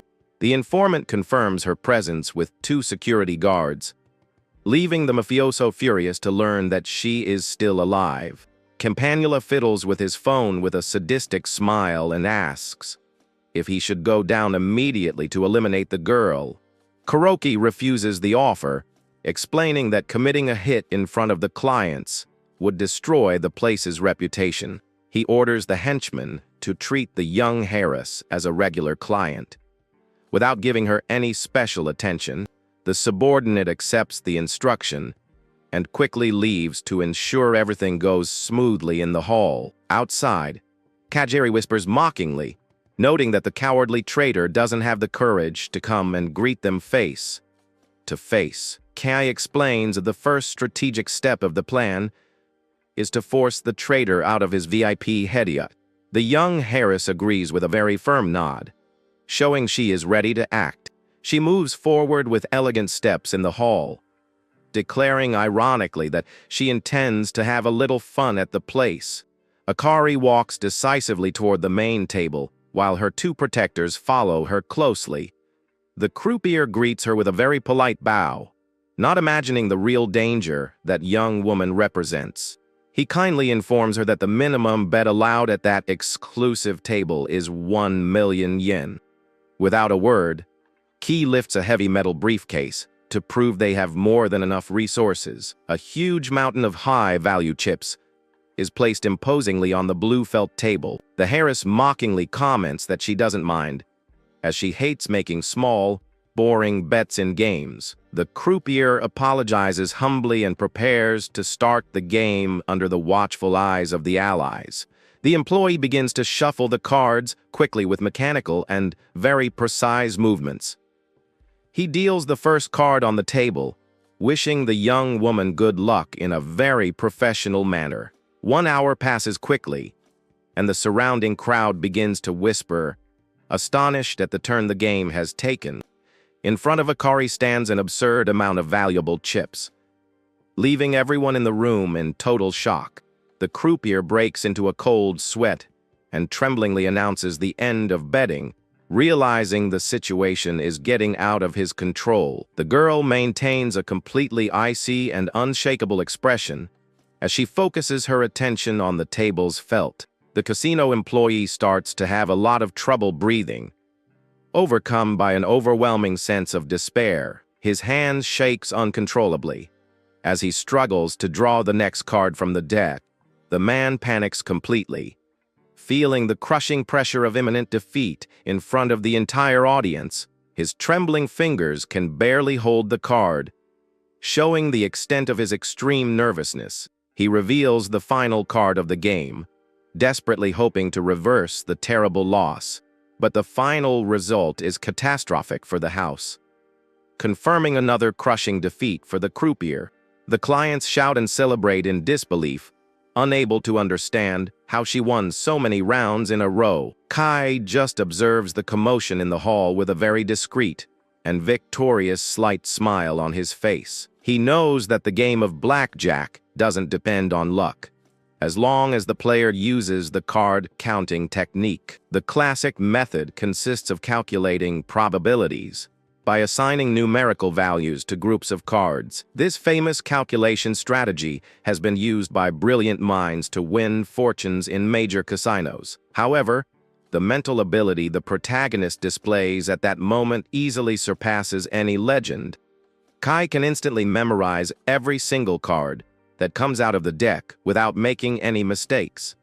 The young man recalculates the probabilities in record time, uses the reflection on his watch to chart the best course. The protagonist transmits the secret answers to Akari using imperceptible light signals on the display. For someone who has monitored routes and went on battlefields, counting 300 cards is just a simple task. This absurd mental process is a skill that only the legendary Nightshade could perform. In front of the completely devastated croupier, the girl remains seated calmly and victoriously in her chair. She ironically asks the employee to deal the next card, claiming she still wants to have fun. The man's eyes widen with deep despair. Not knowing how to react to her audacious request, he knows that if he keeps losing like this, the mafia leaders will demand his life as severe punishment. Suddenly, the crowd parts, and the clients begin to murmur fearfully. Noticing who is arriving, Akari calmly turns toward the newcomer, showing that she was already waiting for this moment. Kuroki appears, walking imposingly through the hall, claiming he would have prepared a big party for her. He wears a cynical and friendly smile, accompanied by several heavily armed casino security guards. Katajiri grits his teeth furiously at the phoniness and angrily demands that the traitor stop the act. The traitor ignores the security guard and focuses his cold gaze on the huge mountain of chips accumulated by the heiress. He pretends to celebrate the young woman's success and politely asks her to end her betting for the night. Kuroki reaches into his jacket and pulls out a huge wad of cash to offer as a gift to the girl. The man mockingly extends the yen, suggesting she use that amount to pay for her friend's dinner. Akari looks at him with total contempt and comments that the rat who invaded her father's castle has gotten quite fat. She curtly informs him that she knows about the support from the florists of garden, revealing that his time as king is over. Upon hearing the mention of the secret codename, the traitor's expression instantly changes, becoming dark and furious. The clients around are confused by the term, but admit with shock that this Shido girl has nerves of steel. Kuroki glares at her threateningly and coldly warns that she shouldn't play with fire if she wants to stay alive. Akari rises elegantly from the table and ironically agrees with her dangerous adversary's warning. The young woman disdainfully confesses that she was already quite bored with the simple and monotonous card game. She decides she wants to personally experience the most famous and dangerous attraction his casino has to offer. The traitorous leader watches her in complete silence, trying to guess the girl's true intentions. Kuroki narrows his eyes and realizes with surprise that her real goal is to enter the terrible underground ring. This attraction is a clandestine, no-rules fighting cage hidden in the basement of the large casino. The young woman proposes that they each put a warrior in the fight, where only the last survivor will be the winner. The traitor tries to change the subject, saying there are no fights today, but is interrupted by her bold proposal. Akari declares that she will bet absolutely everything she inherited from her father, including the mansion and her own freedom.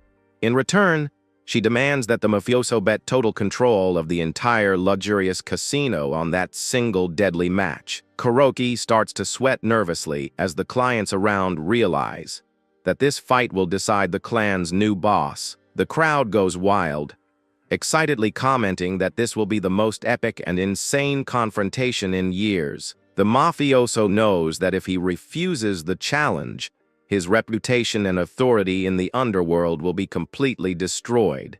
The young heiress displays a victorious smile and mockingly asks if he's scared and plans to run away. Kuroki completely loses control of his emotions, gritting his teeth with so much anger at the provocation. Trying to hide his hatred, he states in a dry and forced tone that the bet sounds very fun. The mafioso officially accepts the challenge, calling the girl a brat with a look filled with pure hatred. The heiress maintains her cold and confident expression while Kay just watches everything in silence right behind her. The protagonist shows a discreet smile, thinking that everything is going exactly as they had planned. The scene focuses again on the luxurious doors of the exclusive area, where the place's secrets are closely monitored. In the control room, Campanula comfortably watches all the casino's movements on the screens. The young assassin focuses the security cameras directly on the tense conversation happening in the middle of the main hall. He carefully analyzes the protagonist's calm expression, noticing that there is something unusual about that boy. Campanula breaks into a sadistic smile and celebrates excitedly, noting that things are about to get interesting. The scene changes to the hallway guarded by men in suits who protect the forbidden access to the feared fighting cage. The security guards in dark glasses maintain a serious posture, watching the entrance of the elevator that descends to the basement. A dark and mysterious tunnel opens up, revealing the immense and noisy underground arena that awaits the fighters. The frenzied crowd screams and cheers loudly in the stands, eager for the start of the special combat. The bright blue spotlights turn on, illuminating the entire extent of the concrete ring surrounded by bars. The official announcer welcomes the audience announcing the start of another violent edition in the red cage. He explains into the microphone that although no fights were scheduled, a last-minute match was arranged for the night. The announcer reveals that those present are lucky to witness a completely unexpected and special contest. The man in the center of the ring announces, with great energy, that the first competitor is already positioned in the red corner. He introduces the current undefeated champion of the tournament, known in the underworld by the feared nickname, the Crusher. The announcer gestures excitedly to the crowd and prepares to announce the mysterious challenger from the blue corner. Key maintains a completely calm and cold expression, showing no sign of nervousness in the face of the shouts. The announcer says that the challenger has no record and will fight under the enigmatic codename, Fighter K. The audience begins to laugh loudly, mocking the protagonist's thin appearance and doubting he'll last a minute in the fight. Katajiri seriously warns that the undefeated champion is an extremely violent and dangerous karate master in the ring. He alerts them that all of his previous opponents ended up seriously injured and asks if the boy can win. The security guard shows great concern, knowing that the opponent's physical strength surpasses anything they've ever seen. Kai just closes his eyes calmly and replies quietly, stating that he doesn't really consider himself a fighter. The referee enters the ring, reminding them of the basic rules. Only the use of any type of weapon is prohibited. The muscular giant shows a sadistic smile, while the protagonist gets into position, maintaining full focus on the battle. The official announcer raises his arms and shouts into the microphone, giving the signal to start the decisive confrontation. Without wasting time, the enormous champion unleashes a monstrous punch that rushes toward the young man at extreme speed. The two combatants stare intently at each other for a split second before the terrible impact of the giant's blow.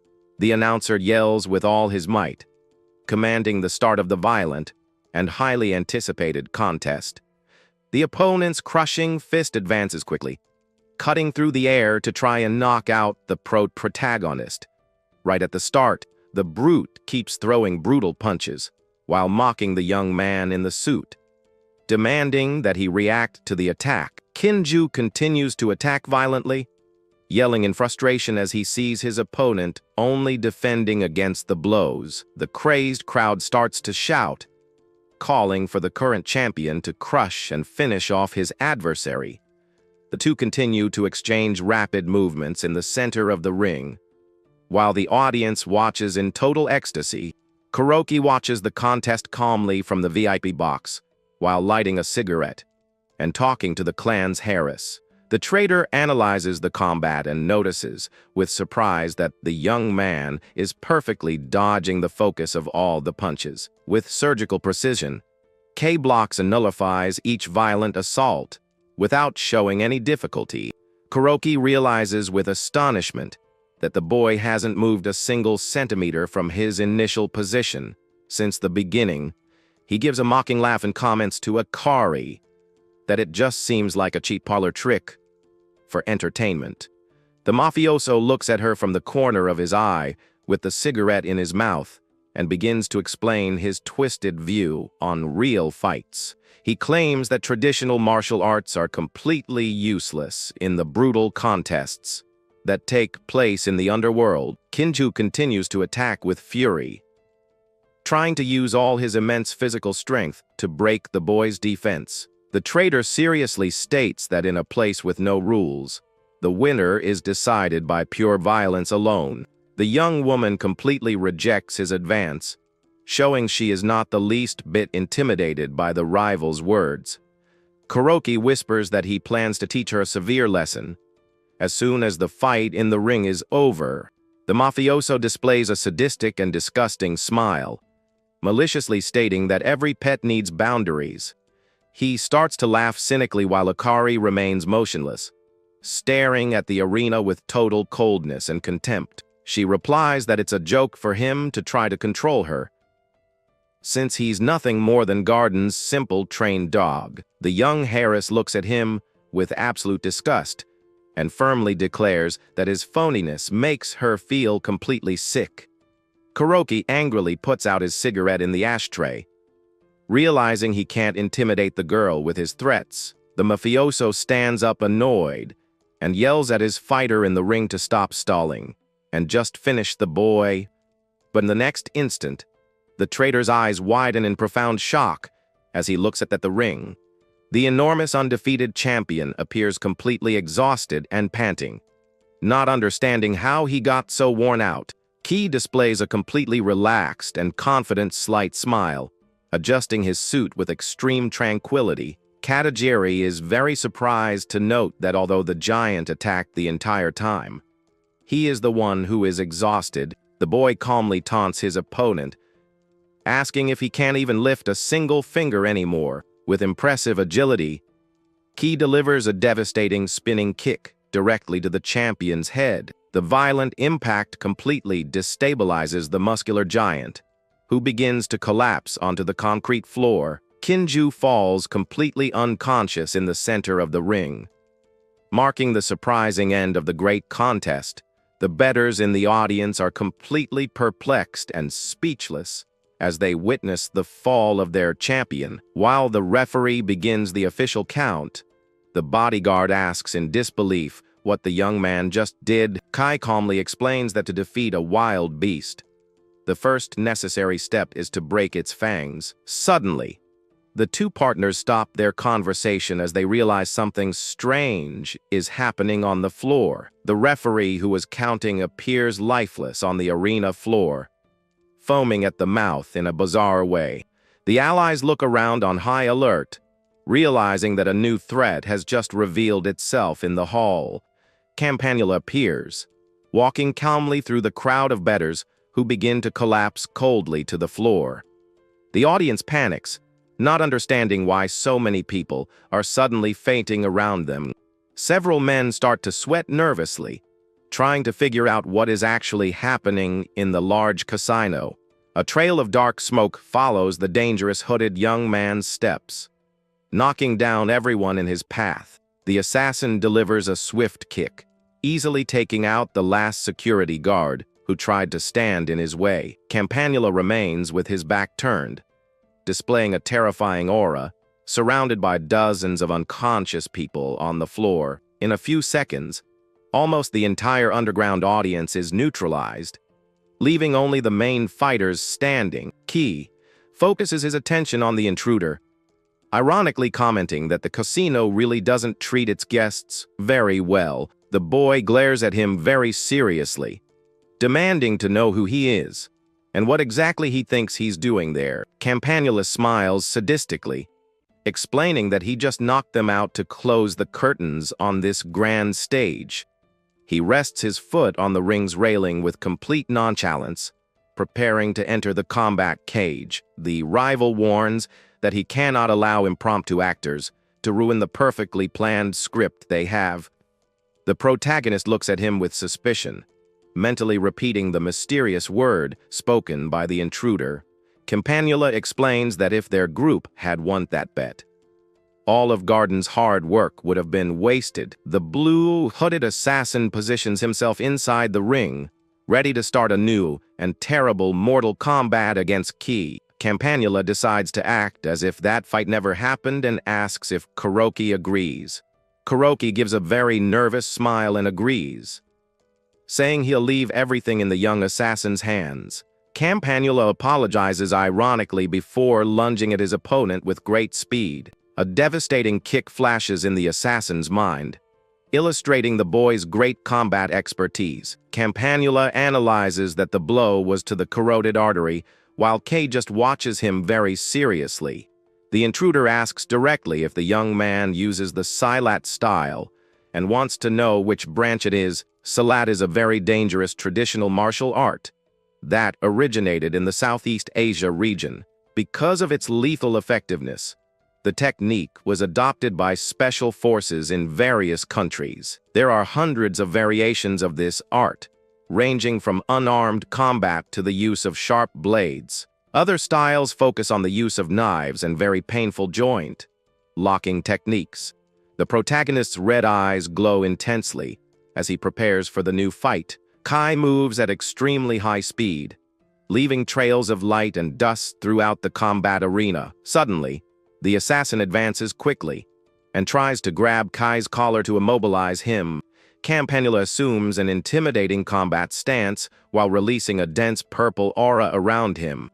The protagonist is pushed back forcefully, but manages to maintain his balance after the assault. Ki wipes a trickle of red from his mouth, showing that he has finally found a worthy rival. Katajiri is in shock, noticing that the intruder managed to injure the protagonist with a single blow.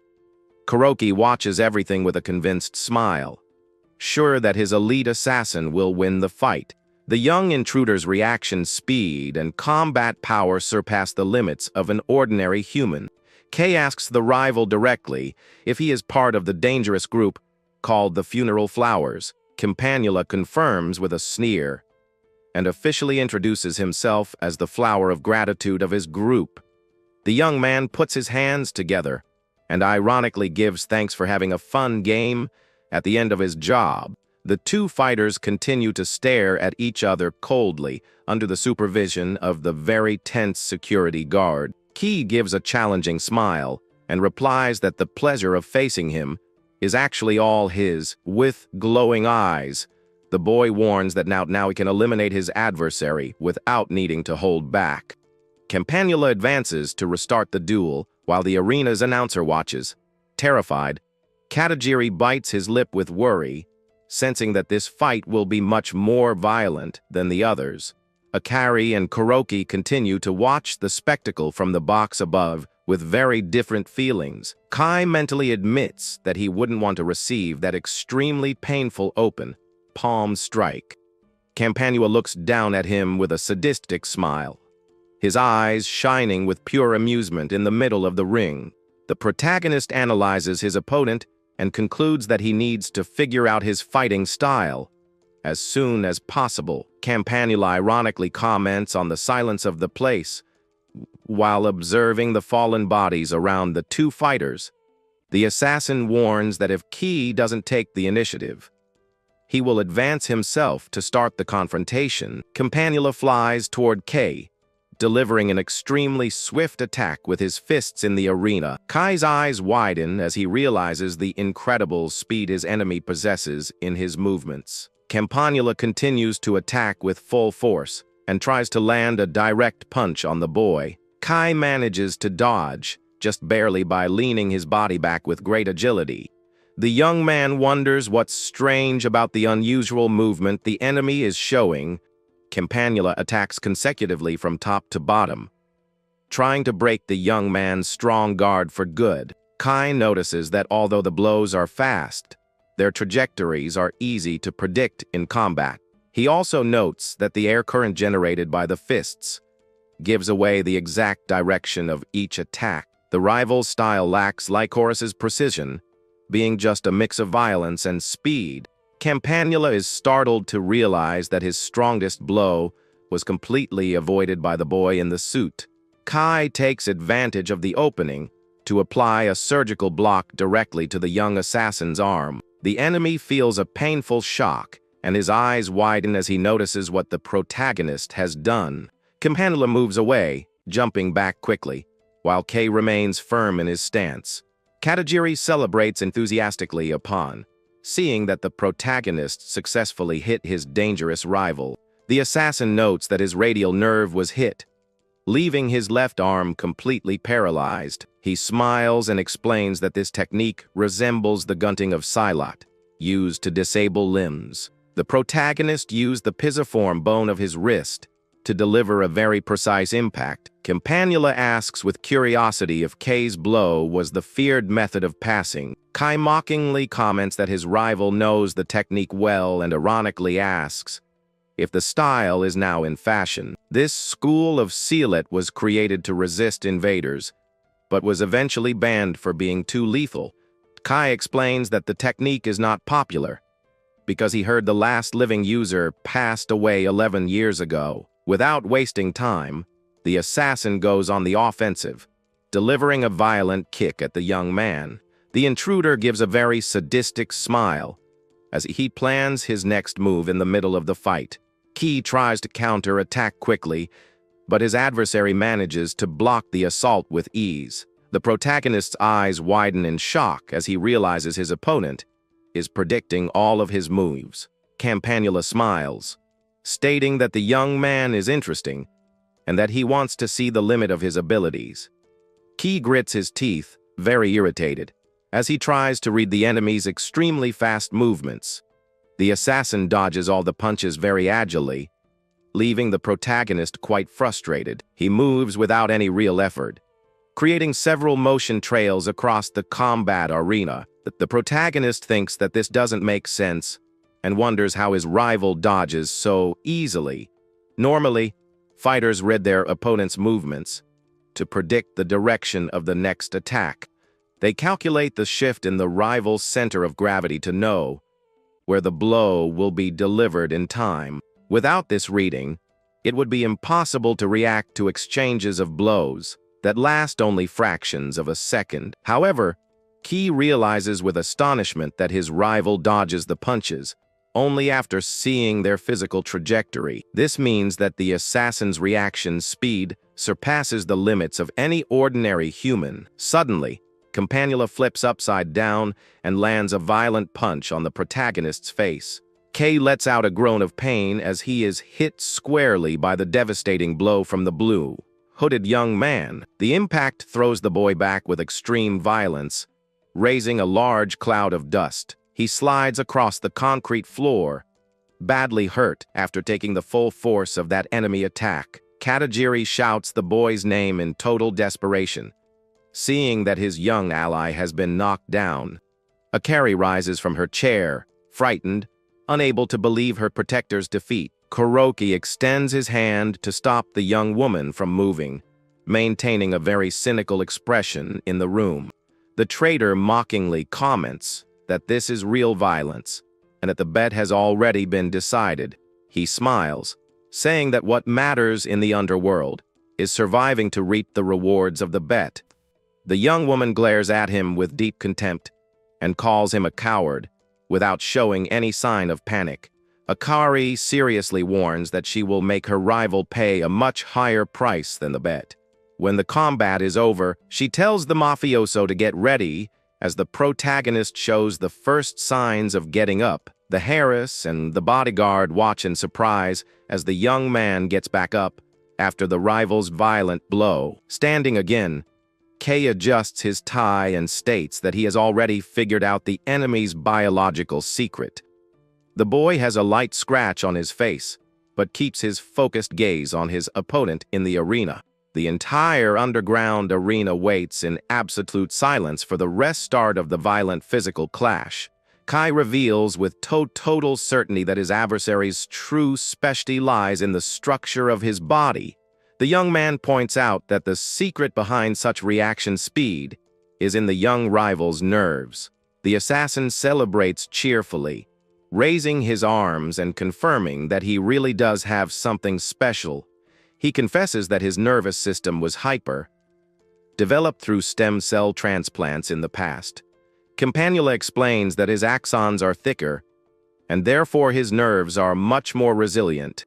Kay concludes that the reaction speed is due to this modification, and the assassin smiles in agreement. An ordinary human, no matter how much they train, needs about 0.2 of a second to react. Campanula reveals that his reaction time is only 0.002 of a second, the same as a cat's. Thanks to this, the whole world around him seems to move in a slow, paused manner before his eyes. Kay realizes that the power of his palm strike is based on his highly enhanced body proprioception. Katajiri and Akari watch the entire biological explanation in complete silence from their positions. Kuroki focuses his gaze on the ring as the assassin explains that he has all his senses highly sharpened.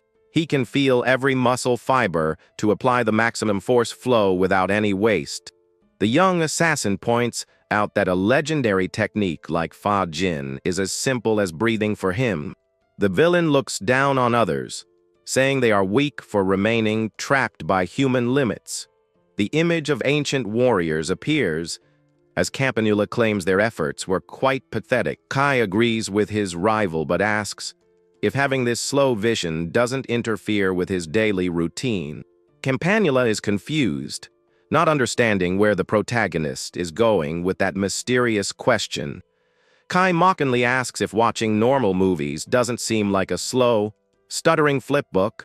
The assassin gets annoyed and admits that this part of his ability is indeed a bit irritating. Kai declares that if the enemy has no more tricks, it's past time to end this combat. The protagonist states that he will put a definitive end to the rival's whole chariot of abilities. Kai unleashes a terrifying red aura, showing that he will now use his full combat power. Campanula smiles sadistically with his purple aura and says he will watch the grand finale of this battle. Akari and Kuroki continue to watch the intense action with very serious expressions. Kai mentally acknowledges that the young assassin's physical reflexes are completely out of the ordinary. He knows very well that any kind of common frontal attack will be easily blocked by his opponent. The adversary dodges multiple punches, showing the extent of his physical superiority in the ring. With this in mind, the protagonizes that there is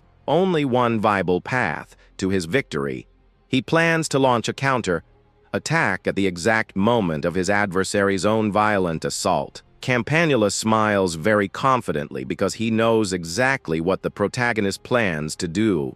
The villain deduces that Ki became confident after the previous blow and is trying to overcome his super reflexes in the fight. The assassin maliciously reveals that he allowed himself to be hit on purpose, just to deceive the boy. Campanula guarantees that he can react with extreme ease to any of the protagonist's counter attacks. The assassin dodges Ki's blow and prepares to deliver a fatal attack at close range in the ring. The villain's fist strikes the protagonist's chin with an extremely crushing force. Campanula laughs uncontrollably, claiming that every surprise action was already foreseen in his script. He scoffs, saying that victims always cling to false hopes before their end in battle. A trail of dust and wind spreads across the arena as the mortal combat reaches its climax. Campanula shouts, telling the protagonist to fall, as he charges with everything to deliver the final blow. Kai remains completely still, showing no defensive reaction against the assassin's assault. The assassin challenges him to try and counter his fist. Claiming that this moment will be his end, Ki opens his eyes with total serenity, showing that he does not fear his opponent's physical strength at all. The assassin notices that he hasn't moved and wonders why the boy gave up on counter-attacking. Campanula concludes that at this close range, there's no way for his rival to react in time to escape. He yells that it's all over as he unleashes his full power punch at the young man in the suit. The fist cuts through the air, trying to definitively snuff out the protagonist's life. Kei tilts his head in a bizarre way to meticulously dodge the impact of the punch. Campanula's eyes widen in shock as he realizes his full power blow has missed the target. In truth, Kei's move had already been made, but his rival could only dodge perceptible threats. Campanula is hit and thrown back by the concentrated power of a subtle attack he couldn't see at the instant of that quick collision. The protagonist's movement was very subtle. The tips of Kei's fingers very lightly touched the middle of his opponent's eyebrows. This touch was actually the application of the secret silent technique, known as the poison needle. The blow hits the trigeminal nerve, cutting off the transmission of information from the brain over time. The effect activates the exact moment the victim focuses their nerves in a state of extreme concentration. The technique works like a delayed poison that completely destroys all of the rival's senses. Kai glares at him terrifyingly and mockingly asks what he thought of the ending to his script. The protagonist remembers the instant he lightly touched Campanula's forehead with his fingers. He was thrown back by the opponent's force, but managed to land with total elegance. Suddenly, Campanula tries to stand firm in the arena, but his whole body begins to fail. The assassin spits a lot of red, screaming in pain as he feels all his senses suddenly disappear. Campanula falls face first onto the concrete floor, cracking the ring as he is totally defeated by the boy. The spectators and the traitorous leader himself watch the scene with wide eyes in deep shock.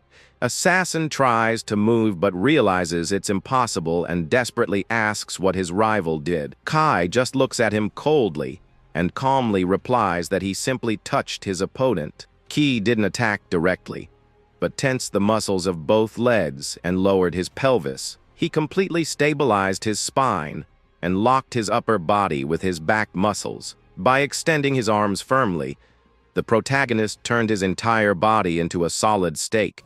The moment a weightlifter lifts the weight, he contracts his entire skeletal structure. With that, he becomes a pillar that supports hundreds of pounds. And the boy's logic was exactly the same. The young man turned his body into a stake rooted in the earth and simply remained static there. He blocked Campanula's destructive force, using only the tips of his fingers as a barrier. By the law of action and reaction, the kinetic energy of the blow ricocheted right back at the assassin himself. In other words, it was the equivalent of Campanula throwing himself at full force against a spear stuck in the ground. This is the secret of an ancient combat technique. As borrowing the rival's strength, Kai maintains a completely calm expression as he closely observes the result of his technique. The fall-in assassin asks with great difficulty if the protagonist used his own strength against him. He remembers their earlier conversation and realizes the boy used the debate about nerves just as a distraction. Kai confirms that he was just buying time for the paralyzing effect to take full hold. Campanula smiles, praising the boy for managing to ruin his perfect assassination script. The protagonist coldly states that all professional assassins eventually get what's coming to them. He adds that for Campanula, the day to pay for his choices has just arrived. The young villain spits red and thanks his opponent sincerely before losing his strength on the floor. He gives a faint smile, silently commenting that his whole life in this boring and dull world ended up seeming much more interesting thanks to the mortal confrontation he had with the young man in the suit. The light in Campanula's eyes finally fades as he maintains his last smile on his cold face. Ki wishes him to rest in peace, while the traitorous leader mutters angrily, cursing the young man in the suit. Suddenly, a desperate voice shouts Kuroki's name, immediately drawing Kai's attention in the ring. The protagonist quickly turns his head and sees the coward grabbing the young Harris from behind in the arena. Kuroki cocks his weapon and presses it directly to Akari's head with an expression of insane madness.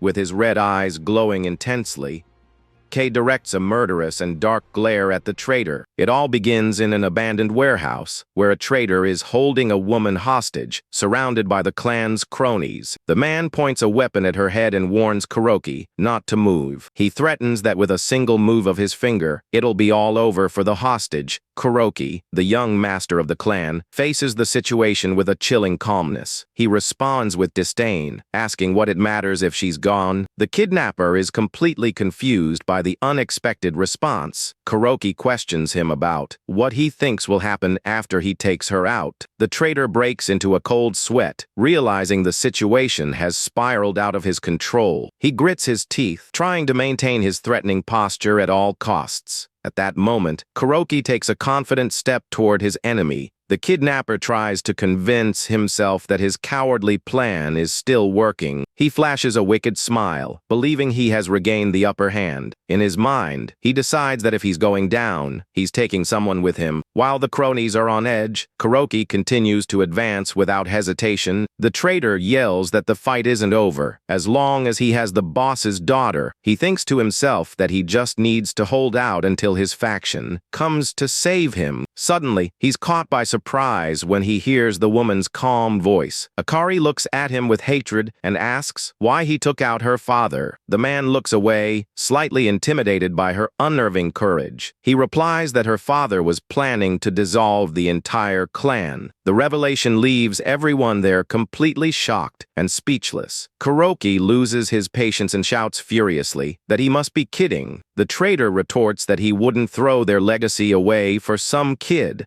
Hearing all those accusations, Akari closes her eyes for a moment. She remembers her late father's kind and welcoming smile. When she opens her eyes, the girl shows an unshakable and cold determination. She says she's heard his side of the story and grabs her own dress. With great force, she rips the fabric that was restricting her movements. The kidnapper's eyes widen, not understanding her sudden action. In a swift move, she lands a powerful knee strike right in his chest. Taking advantage of the opening, she pulls a very sharp blade hidden on her leg. Akari seriously warns that she will make him take responsibility for his actions. Completely enraged, the traitor tries to point the weapon at her again. One of the cronies screams in desperation, fearing for his young master's life. To everyone's shock, the kidnapper's weapon flies through the air, landing uselessly on the ground. He stands frozen in fear, not understanding what just disarmed him. A mysterious blade goes right through his hand, creating a nasty wound. Kuroki had thrown the weapon from a distance, revealing his impeccable form. The traitor realizes in horror that the tendon in his finger has been precisely severed. Fear takes over the kidnapper's face as he finds himself completely defenseless. Without any hesitation, Akari plunges her blade forcefully into the traitor's stomach. She twists the blade mercilessly, making the wound even more severe. The man cries out in pure agony as he coughs up fluid from the immense pain. The impact of the deep strike makes him fall backward, badly injured. Holding the stained blade, Akari tells Kuroki not to worry anymore. She ties up her hair and states that she won't destroy the clan just to be selfish. The girl stands over the fallen body, accepting the great weight of her leadership. She declares to everyone her immense pride as the true heir of Shido. The traitor gives a weak smile and admits, while coughing, that he knew he would lose. He finally collapses, leaving the courageous Akari victorious. After the tension subsides, the hostage is released, and one of the henchmen covers her shoulders with a coat. Kei watches the scene in complete silence with a cold expression. The story jumps forward a few days, stopping in front of the Shido family headquarters.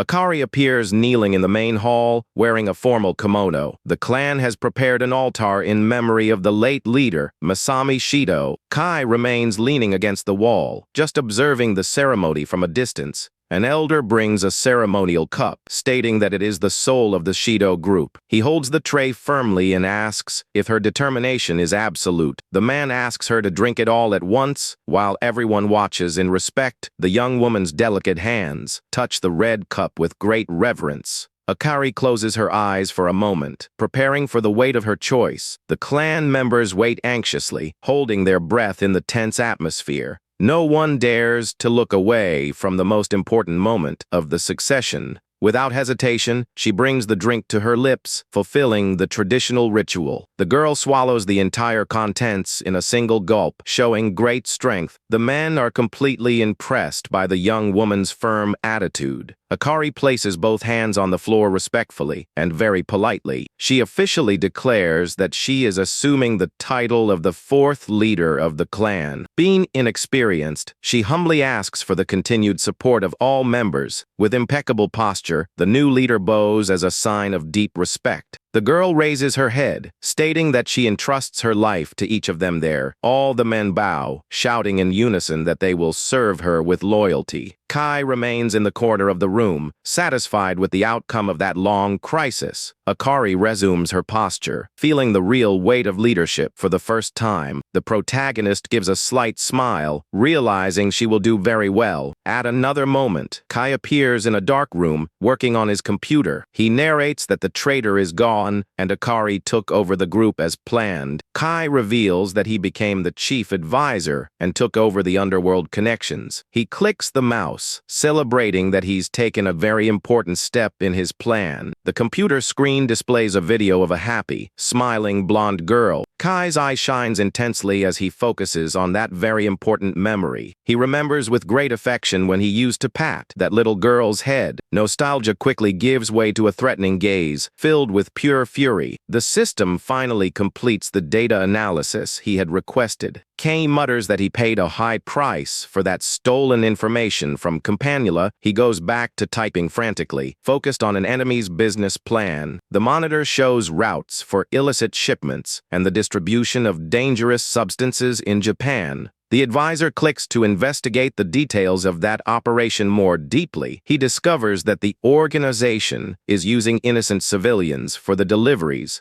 Scrolling down the page, he finds personal information on the young people being exploited. Kai's eyes widen as he recognizes something unexpected in those secret files. The screen displays the detailed profiles of several students involved in the scheme. The photo of a red-haired boy with a bandage on his face immediately catches his attention. Kai remembers his friend and is shocked to realize he's involved in this. The system alerts that the amount of money circulating in the scheme is absurd. He deduces that the organization would never trust all of this to the fallen traitor. Kai concludes there must be another high-ranking member managing everything. The protagonist's face hardens, determined to find and take down this new target. The scene changes to a bustling school on a sunny day. Someone's firm footsteps echo at the gates, marking their presence and ending the chapter. Kai arrives at school, walking calmly through the courtyard crowded with students. He adjusts his tie and size, thinking it's been a long time since his last class. The huge school building stands imposing under the morning sun. The boy opens his locker in the hallway to get his comfortable shoes. Holding the footwear, he again reflects on his long absence from school. Kai remembers faking a high fever over the phone to skip classes. He closes the locker with a slightly bored expression about the normal routine. At that moment, a group of troublemakers blocks Kai's path in the hallway. Their leader smirks and asks if his flu is all better now. Kai's red-haired friend appears in the background, looking very nervous about the situation. Keeping his cool, the protagonist gives a friendly smile and greets the upperclassmen. Kai's mind flashes back to when he was investigating the scheme on his computer. The screen displayed crucial documents about the illegal delivery operation. While a cat played with his hand, he analyzed the rival faction's connections. The enemy's plan involved hiring local agents to make the job easier. They used the cover of part-time jobs to recruit innocent young people. At that moment, Kay thought deeply about how he could infiltrate the scheme. He deduced that he needed to quickly find out where to find these recruiters. Back in the present, the group is talking in a secluded, empty corner of the school. The bully's eyes widen, annoyed by the boy's audacity. The group surrounds Kay, questioning what he just said about the delivery job. Without showing any fear, Kai breaks into a confident smile and asks to join the operation. The other troublemakers look at each other, confused and suspicious of the sudden request. Desperate, the red-haired friend tries to warn that newcomers shouldn't get involved. However, the leader flashes a malicious smile, finding the situation quite advantageous. He cynically reassures the redhead, saying it's an easy job with quick money. The friend continues to protest, stating that a regular guy couldn't handle the work. The leader loses his patience and grabs the boy's shirt, telling him to shut up. Sarcastically, the bully suggests the redhead should accompany Key as his senior. The other cronies laugh at the humiliation while Kay watches everything in silence.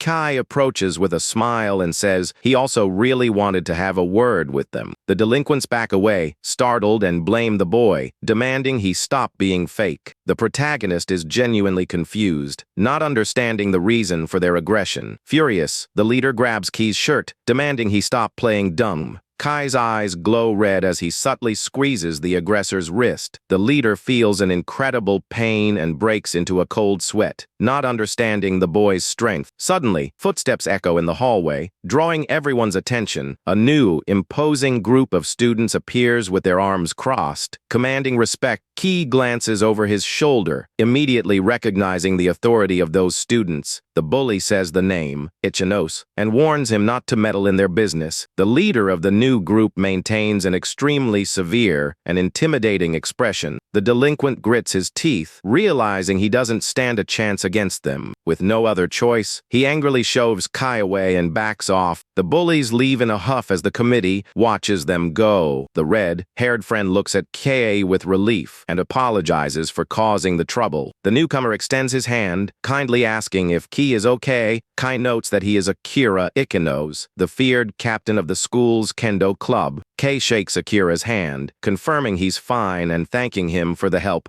During the handshake, Ki feels an intimidating physical strength coming from the captain. Akira smiles, revealing he only intervened because someone from his group had asked. The student council president approaches, saying he can't ignore fights at school. The secretary sighs in annoyance, complaining about those idiots causing trouble before class. A blonde-haired boy smiles very friendly, saying he's relieved Ki wasn't hurt. Kai observes the 4 members gathered and realizes they are the second major power in the school. The president calmly adjusts his glasses and offers to report the incident to the teachers. Kai smiles very politely and declines the offer, stating they don't need to worry about it. The president understands the refusal, but advises Ki to find them if he runs into more trouble later. After the group leaves, the protagonist puts a hand to his chin, lost in thought. Time passes, and the scene changes to the school rooftop on an incredibly sunny day. Kai's red-haired friend appears, trying to light a cigarette, looking very stressed out. Suddenly, Kai flings the metal door open with great force, startling the smoking boy. Kai steps onto the roof with a mocking smile and says he was just messing with his friend. The two are completely alone near the safety railing, able to talk calmly. The red-haired boy remains tense and sweating, remembering all the trouble from that scary day. Kai adopts a serious posture, telling his friend to forget the joke and tell him everything that happened. The protagonist presses his friend, stating he knows something very serious went down in his absence. Kai maintains an imposing stance, calmly waiting for his scared friend to start explaining. The redhead fakes a cough and jokes that the protagonist's fever must have been really bad. The two lean back against the metal bar, enjoying the breeze to ease the tension. Ki gives a small smile, says that people change, and again demands an honest answer. The boy reveals that the criminals called them in, accusing Ki of ruining the collection mission. He gestures nervously, saying the mission was crazy and that no one would blame Kei for running. The protagonist gives a cold look, stating that he didn't run and asks what really happened. The boy panics, revealing that the thugs forced them to work for free again. He explains that the job is to pick up suspicious packages and lock them in coin lockers in Shinjuku. The route requires taking a specific train line, with deliveries scheduled for the very end of the day. Kai analyzes the enemy's strategy, noting that rush hour helps avoid any police suspicion. The redhead confesses with great sadness that everyone knows the danger and just wanted to quit. Kai keeps his expression completely calm and says he doesn't blame the group for trying to escape that life. He thinks about how the faction unloads things at the port and recruits students to get past security. His friend turns to him in distress, reminding Ki that once you're in the scheme, it's impossible to get out. Ki gives a very confident smile, saying he understands the situation and suggests his friend get out too. The boy freaks out, yelling that the thugs have all their personal data and he'd be caught if he asked for help.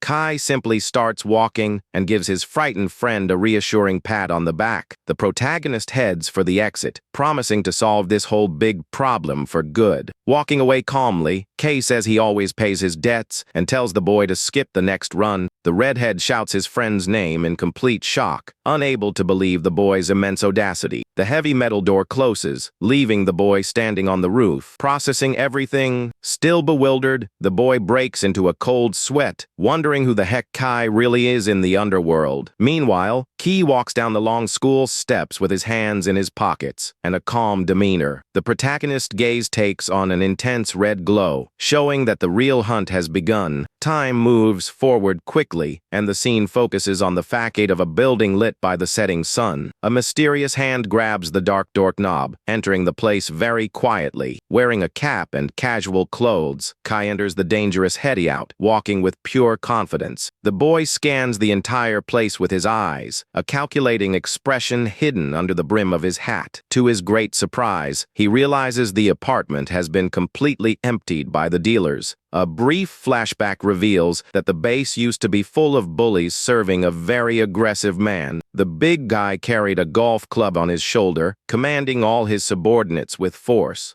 Back in the present, Kai crouches down, deducing that the cowards fled quickly after the recent events. Under the shadow of his cap, the boy's eye gleams, discovering the truth was even worse. Kai analyzes the empty room, concluding that there's a hidden mastermind orchestrating everything. He puts his hand in his pocket, remembering that in the past, this situation would have been very difficult. The protagonist smiles confidently, holding his phone to use his network of contacts. The scene shifts to the official headquarters of the feared Shido group, bathed in sunlight. Young Akari is sitting in her office, dealing with a lot of paperwork. She hears the phone ring and shows a slight wariness with the whole routine. The phone screen shows the call is from the clan's supreme advisor. The girl answers the call promptly, greeting Ki with great respect. She sighs, complaining that she's dizzy from cleaning up the mess left by the traitor. Akari confesses that she plans to skip her classes and asks why he's concerned. Kai advises her to keep one foot in the normal world so she doesn't lose her life's balance. He changes the subject and reports on the faction, using recruits in Shido territory. The leader sighs, revealing that this group has been her biggest headache lately. She laments that the former subordinate was running this dirty business behind her father's back. Kai informs her that the criminals have already cleared out the hideout and suggests they investigate together. The girl agrees to use her intelligence network, promising to share any discoveries. Akari closes her eyes for a brief moment, feeling a great deal of concern for her colleague. Noticing the sudden silence, the protagonist asks over the line, "What's wrong?" The young woman deduces that his movements surely involve the organization garden. Even knowing it's none of her business, she humbly asks him to be careful. Kai flashes an arrogant smile, telling the boss not to worry about his actions. The boy hangs up the phone and walks alone down a street lit by the late afternoon sun. Time moves on, and a peaceful night falls over the local apartment complex.